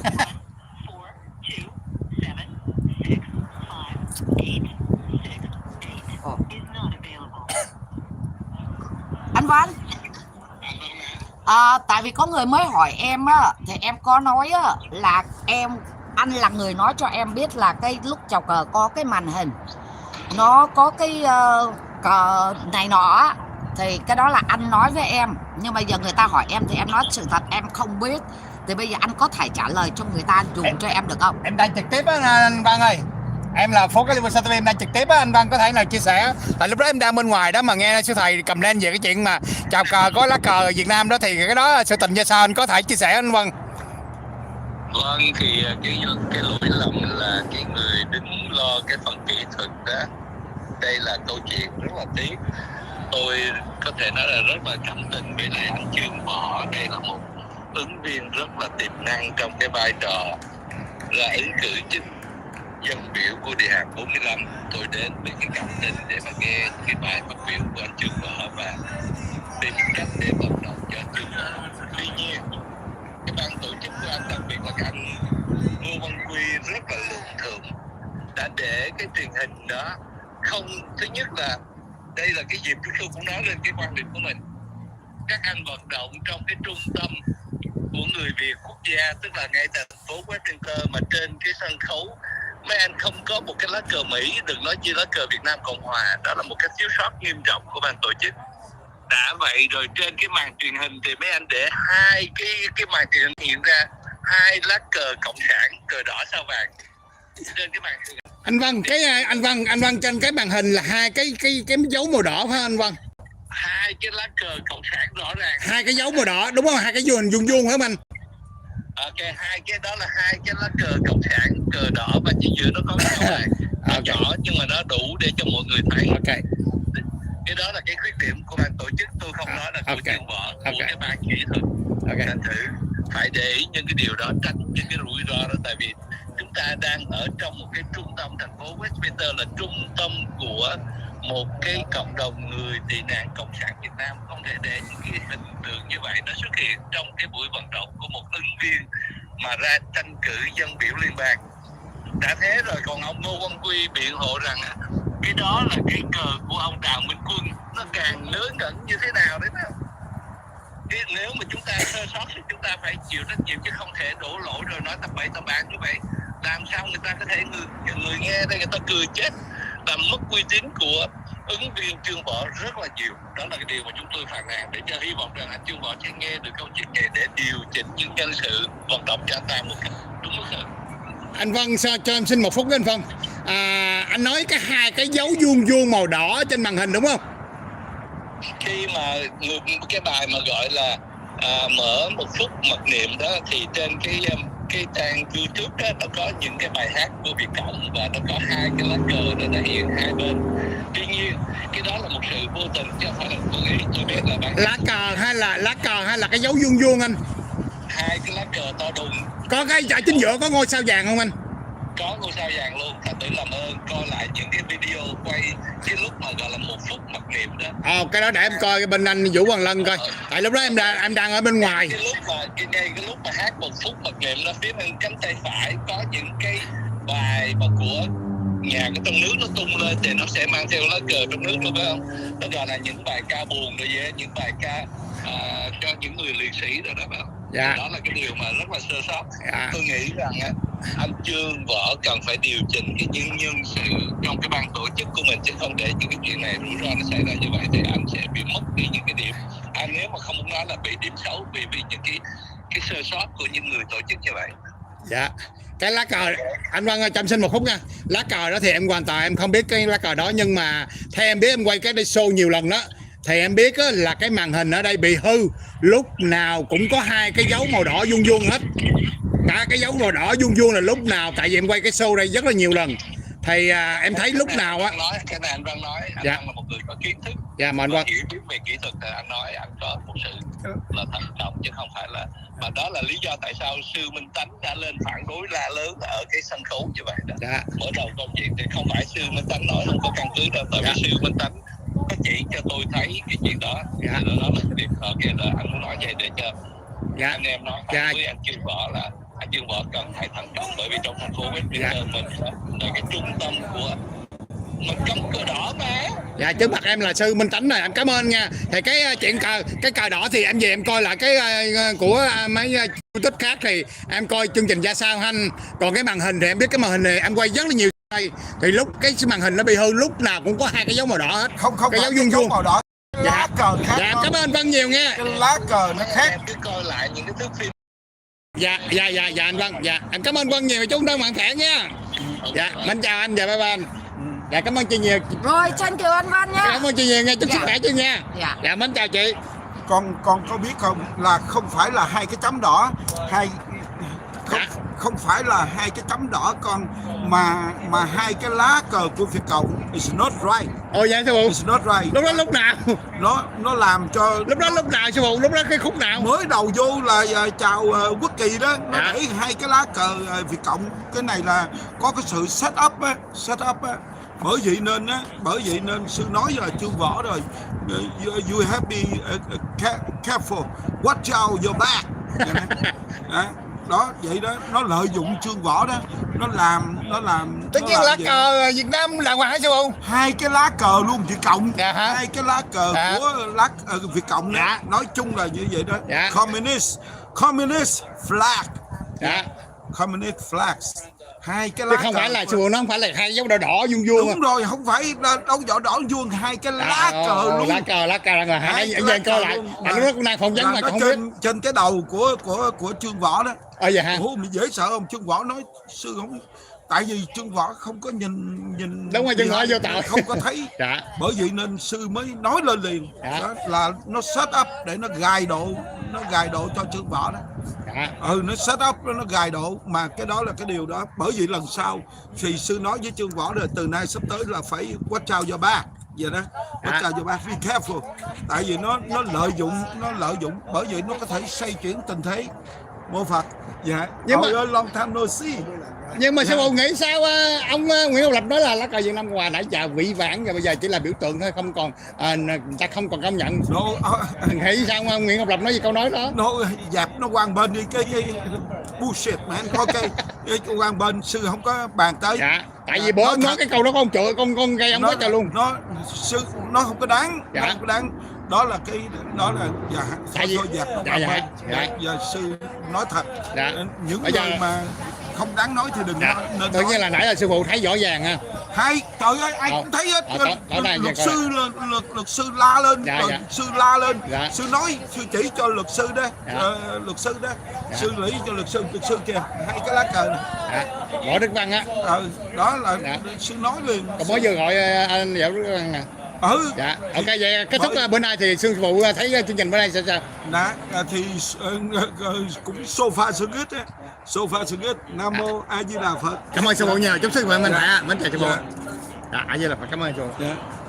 Đây là anh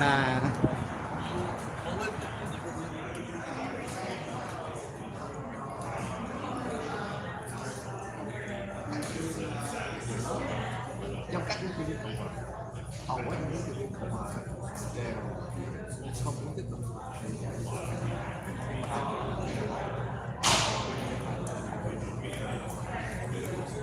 Còn ngay cái góc độ mà lại ngưng bán vũ khí cho Đài Loan thì anh cũng có trả lời, mặc dù rằng là nó không có đủ dữ kiện để cung cấp cái câu trả lời đúng thôi, cho tới khi họ có cái vai trò thì họ mới được briefing, mới được cung cấp dữ kiện để mà có thể make quyết định. Thì nhưng mà tất nhiên là cái người ứng cử viên thì cũng phải có một số chưa chuẩn bị, thì anh thấy cái phần trả lời của anh có thể là không ngại. Đó là câu trả lời khá mà ông có thể trả lời. Không thể nói là tôi không đồng ý với tổng thống. Ví dụ như tổng thống không bán vũ khí cho Đài Loan, vì những cái điều nào đó quyết, ví dụ mình phải chọn, nếu tôi phải chọn ngoài cái nó nói là không đồng ý, anh phải nói như vậy là bây giờ thực sự bây giờ chưa có gì họ làm, cho nên tôi phải trả lời. Rất là hay, không may mình hỏi có thể là câu nó hơi phức tạp, nếu là tôi trả lời như vậy. Về các ứng cử viên khác không có mặt ngày hôm nay ở đây, nãy giờ mọi người cũng nói theo cái tính cách lịch sự là không có nhắc tới, nhưng mà khi mà chúng ta đào sâu thì không có cần phải lịch sự. Tôi vừa mới phỏng vấn một ông người Mỹ của thành phố Westminster, ông nội ông đang nhậu đây. Tôi hỏi một cách rất cụ thể, nếu mà ông so sánh giữa ông Charlie với lại ông Trương Võ từng điểm một thì ông so sánh cái điểm gì? Ngoài đó nói một cái điểm, một vài điểm, nhưng trong đó có một điểm tôi muốn trình bày lại rồi anh có quan điểm của anh như thế nào về đó. Ông nói rằng là ông Charlie chỉ có trong một cái bubble của ông, tức là trong một cái quả bóng mỏng manh của ông, tức là Little Sài Gòn, cộng đồng người Việt mà thôi, ngoài cộng đồng người Việt ngoài Little Sài Gòn, ông chỉ có thể đi qua gọi là Houston hay là đâu đó mà của những cộng đồng người Việt thôi. Ngoài ra thì ông ấy không có cái sự tiếp cận cũng như là không có hiểu biết về cái bên đó, trong khi ông Trương Võ thì lại là một cái người mà có tiếp cận rất là nhiều những cái chỗ đó. Cụ thể là ông ấy từ vùng LA chứ không phải là vùng Cam về. Cái sự so sánh đó theo anh, thứ nhất là anh có đồng ý hay không, và thứ hai là cái đó nó có tạo cái sự khác biệt cho cái tranh cử kỳ này ở cái trong cái vòng sơ bộ giữa cả hai Cộng hòa, theo anh không? Đó là không thể thích. Ví dụ anh Lâm tôi học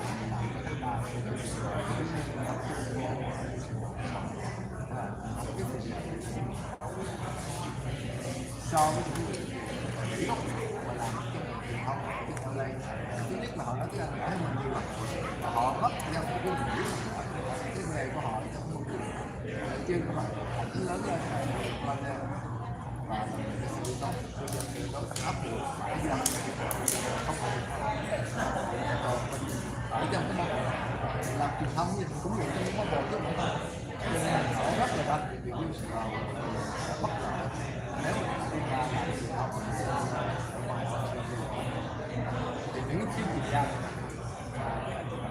gia họ phải làm việc Westminster thì họ sẽ rất là làm việc ở đây khó mà muốn ra khỏi cái môi trường cũng khó. Điều này nó ảnh hưởng nhiều trong cuộc bầu cử này. Nếu mà giữa một ứng cử viên ở Lưu Sài Gòn và một ứng cử viên ở thì tôi nghĩ ứng cử viên Lưu Sài Gòn sẽ có lợi thế hơn giữa hai người Việt Nam. Nhưng mà ở Lưu Sài Gòn thì ứng cử viên gốc Việt và ở trên sân Mỹ Tốt thì có và ở trên nên đó 4 ứng cử viên gốc Việt ở Lưu Sài Gòn, kể cả gia đình đây không tránh được cái chuyện là phiếu ở một Lưu Sài Gòn sẽ có chia. Ở Lưu Sài Gòn đây nói họ muốn làm kể cả gia đình cô có xin phép và phân vào đây luôn lớn cái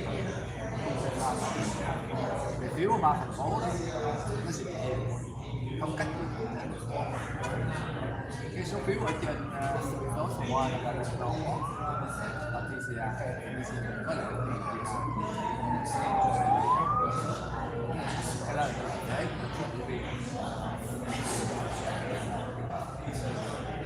vậy thì 3 thành phố có thể Anh đang nói về gọi là cái sơ bộ đó ha. tối thứ ba nữa để nhìn một kết quả ở Fullerton là có nếu mà gần đây là sự lớn là cái việc đi đâu thành phố đó nó còn chậm bằng lại kia Còn các bạn nữa này. không ai có ảnh như thế mà có khả năng phiếu ở nó sẽ đông lắm nha. Và cái phiếu phía trên LA mình đoán là sẽ chia hai rồi.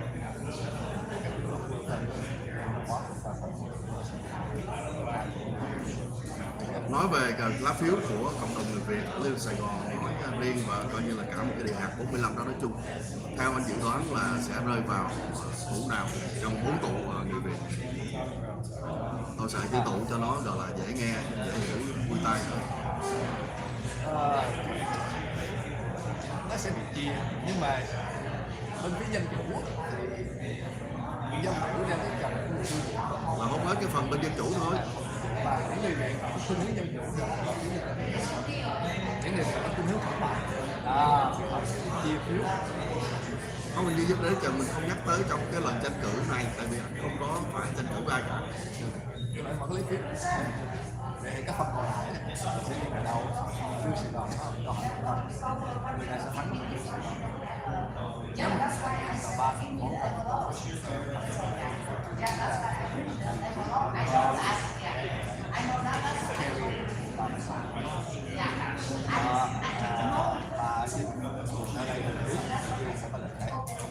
cái mà không thể đoán là ai sẽ thắng Fullerton hay quá. Trong một buổi họ sẽ cho một cái kết quả theo từng thành phố. Đấu thứ ba sẽ biết gì sẽ làm trong từng thành phố.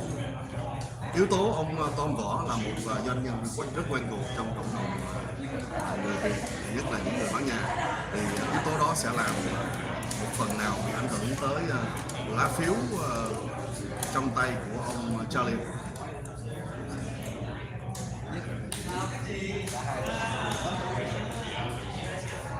Thứ nhì thế hệ cả hai hai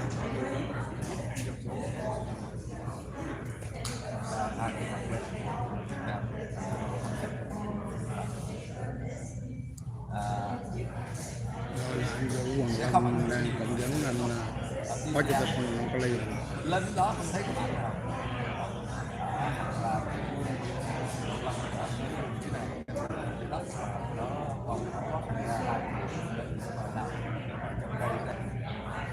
Một phiếu chắc chắn là gần như là chắc chắn là vô tay ông Derek rồi.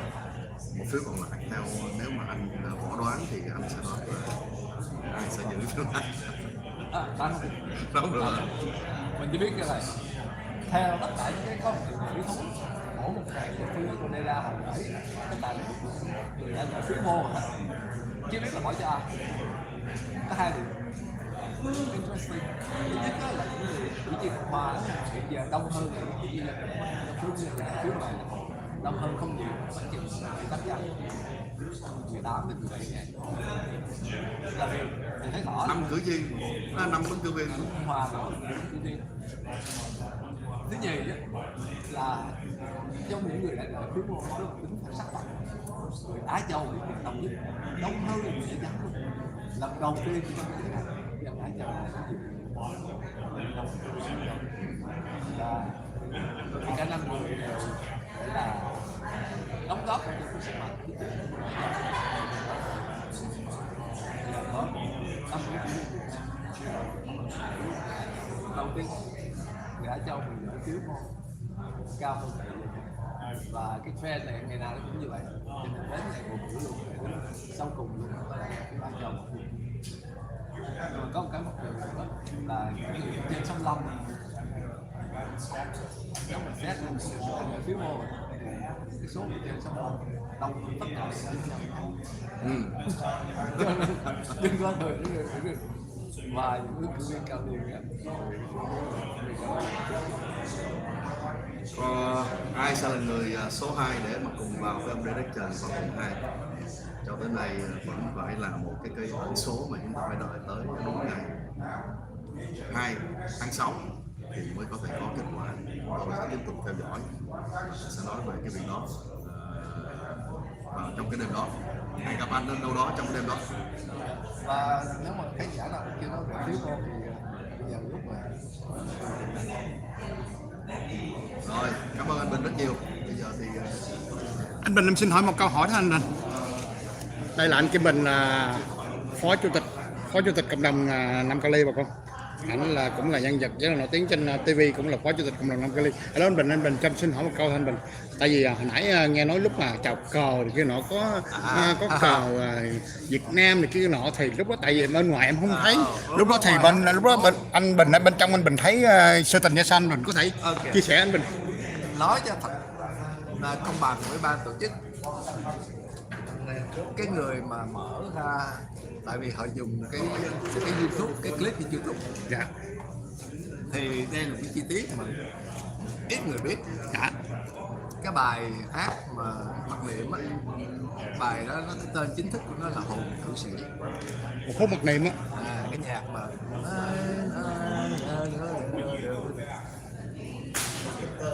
bài đó cũng là nhạc mặc niệm ở Việt Nam.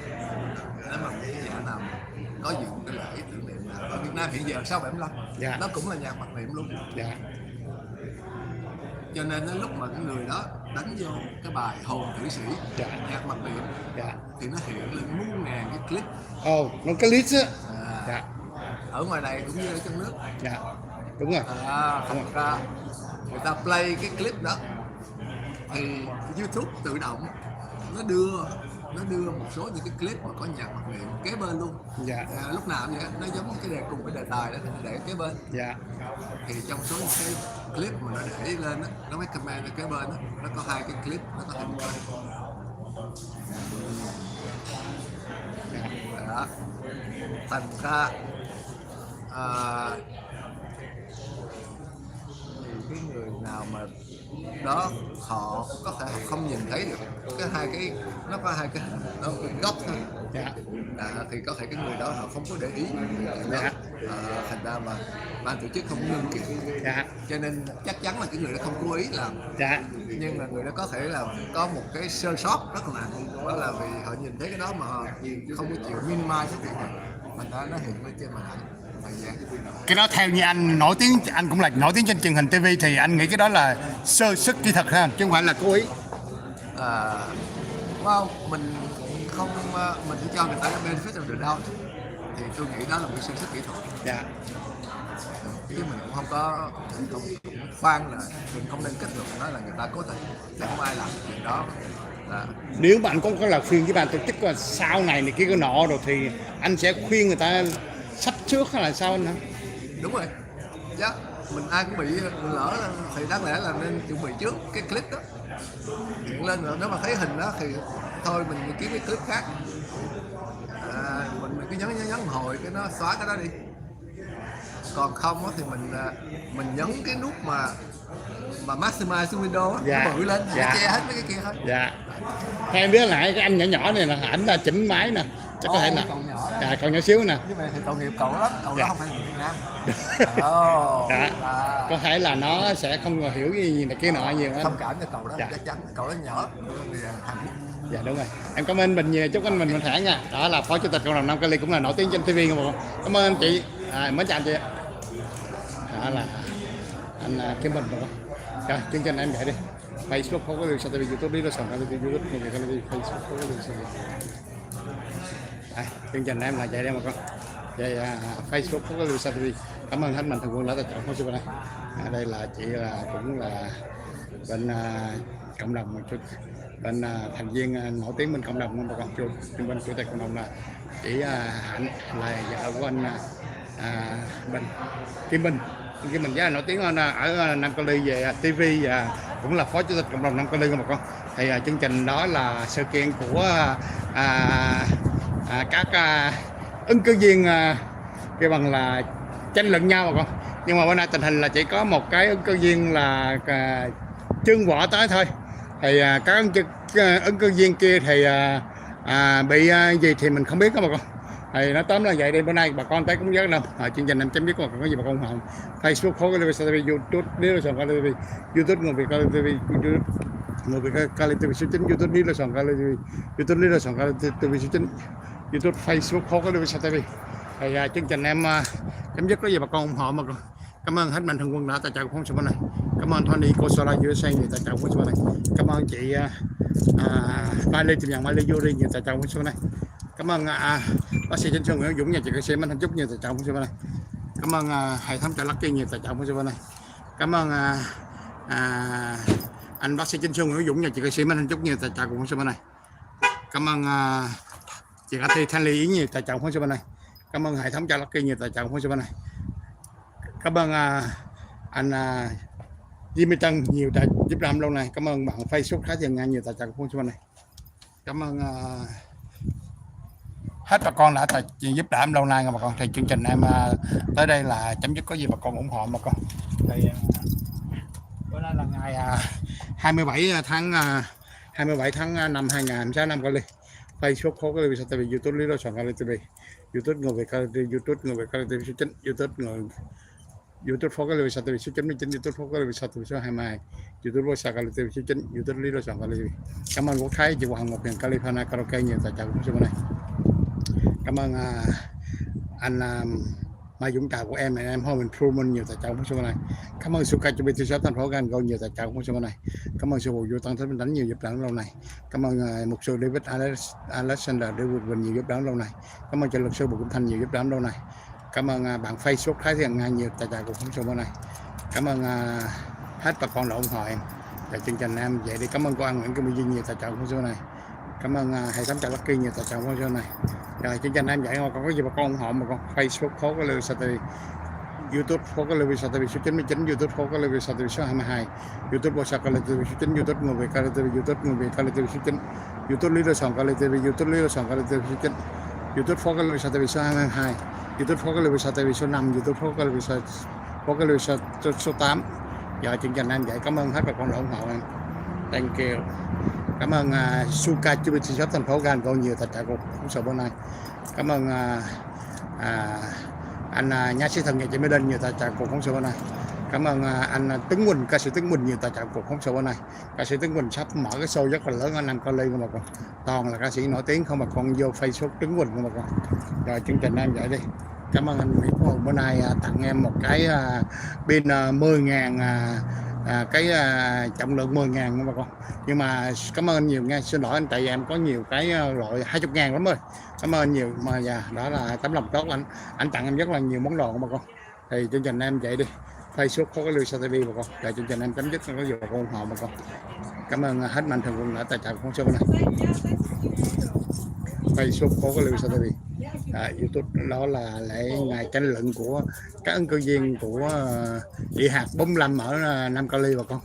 Có anh có mình Đảng Cộng Hòa thì có một người Mỹ và có chị Amy Phan West và anh Trương Võ và chú Thơm Võ và chú là anh Nguyễn Minh Chiến bà con. Và bên dân chủ thì có anh Đi Đó Trần. Thì nói tóm lại thì em thì không có theo phe phái đảng phái nào bà con. Em là chỉ người của cộng đồng, ở chỗ nào có cộng đồng thì có em thôi. Còn phe phái đảng phái này kia nọ là em hoàn toàn em có theo ai hết bà con. Thì nó tóm là vậy đi, người nào chỗ nào thích thì cho em quay, không thích thì không cho em quay thì vậy thôi. Em sao chứ mà em là hoàn toàn là em giống sư phụ em là không có theo đảng phái nào hết. Em là người tự do, chỗ nào có cộng đồng nào có em luôn. Thì nó tóm là vậy đi, tại vì mình là media chấp nhận cầm cái máy quay phim là mình không được theo đảng phái nào hết. Thì nó tóm là vậy đi bà con. Thì có gì bà con ủng hộ bà con. Chương trình bữa nay là ngày 27 tháng 5 2026 năm Cali. Facebook phố cái Luan TV bà con. Có gì bà con ủng hộ bà con. Em mới mở ra thêm cái YouTube phố cái Luan TV số 5 và YouTube phố cái Luan TV số 8 bà con. Có gì bà con ủng hộ em thank you. Thì còn cái chương trình mà cái lá cờ thì em hoàn toàn không biết đó bà con. Thì nó tóm lại, nhưng mà cái màn hình ở đây thì em biết cái màn hình bị hư, lúc nào mở lên thì nó cũng có 2 cục đỏ hết. Còn cái lúc đầu lúc mặc niệm thì nãy anh Kim Bình phó chủ tịch cộng đồng thì anh cũng nói tình sự thật này kia nọ thì thua. Thì nhưng mà em biết là cái thằng mà mở về cái màn hình này kia nọ là cái thằng cái anh em nhỏ nhỏ đó, là anh nói là người đó người đại hàng. Đại hàng phải thua luôn. Rồi thôi chương trình vậy đây bà con, có gì bà con ủng hộ bà con. Thank you, bye bye bà con nha, chúc bà con khỏe nha. Bữa nay 27 tháng 5 2006 năm Cali, Facebook có Lưu Sa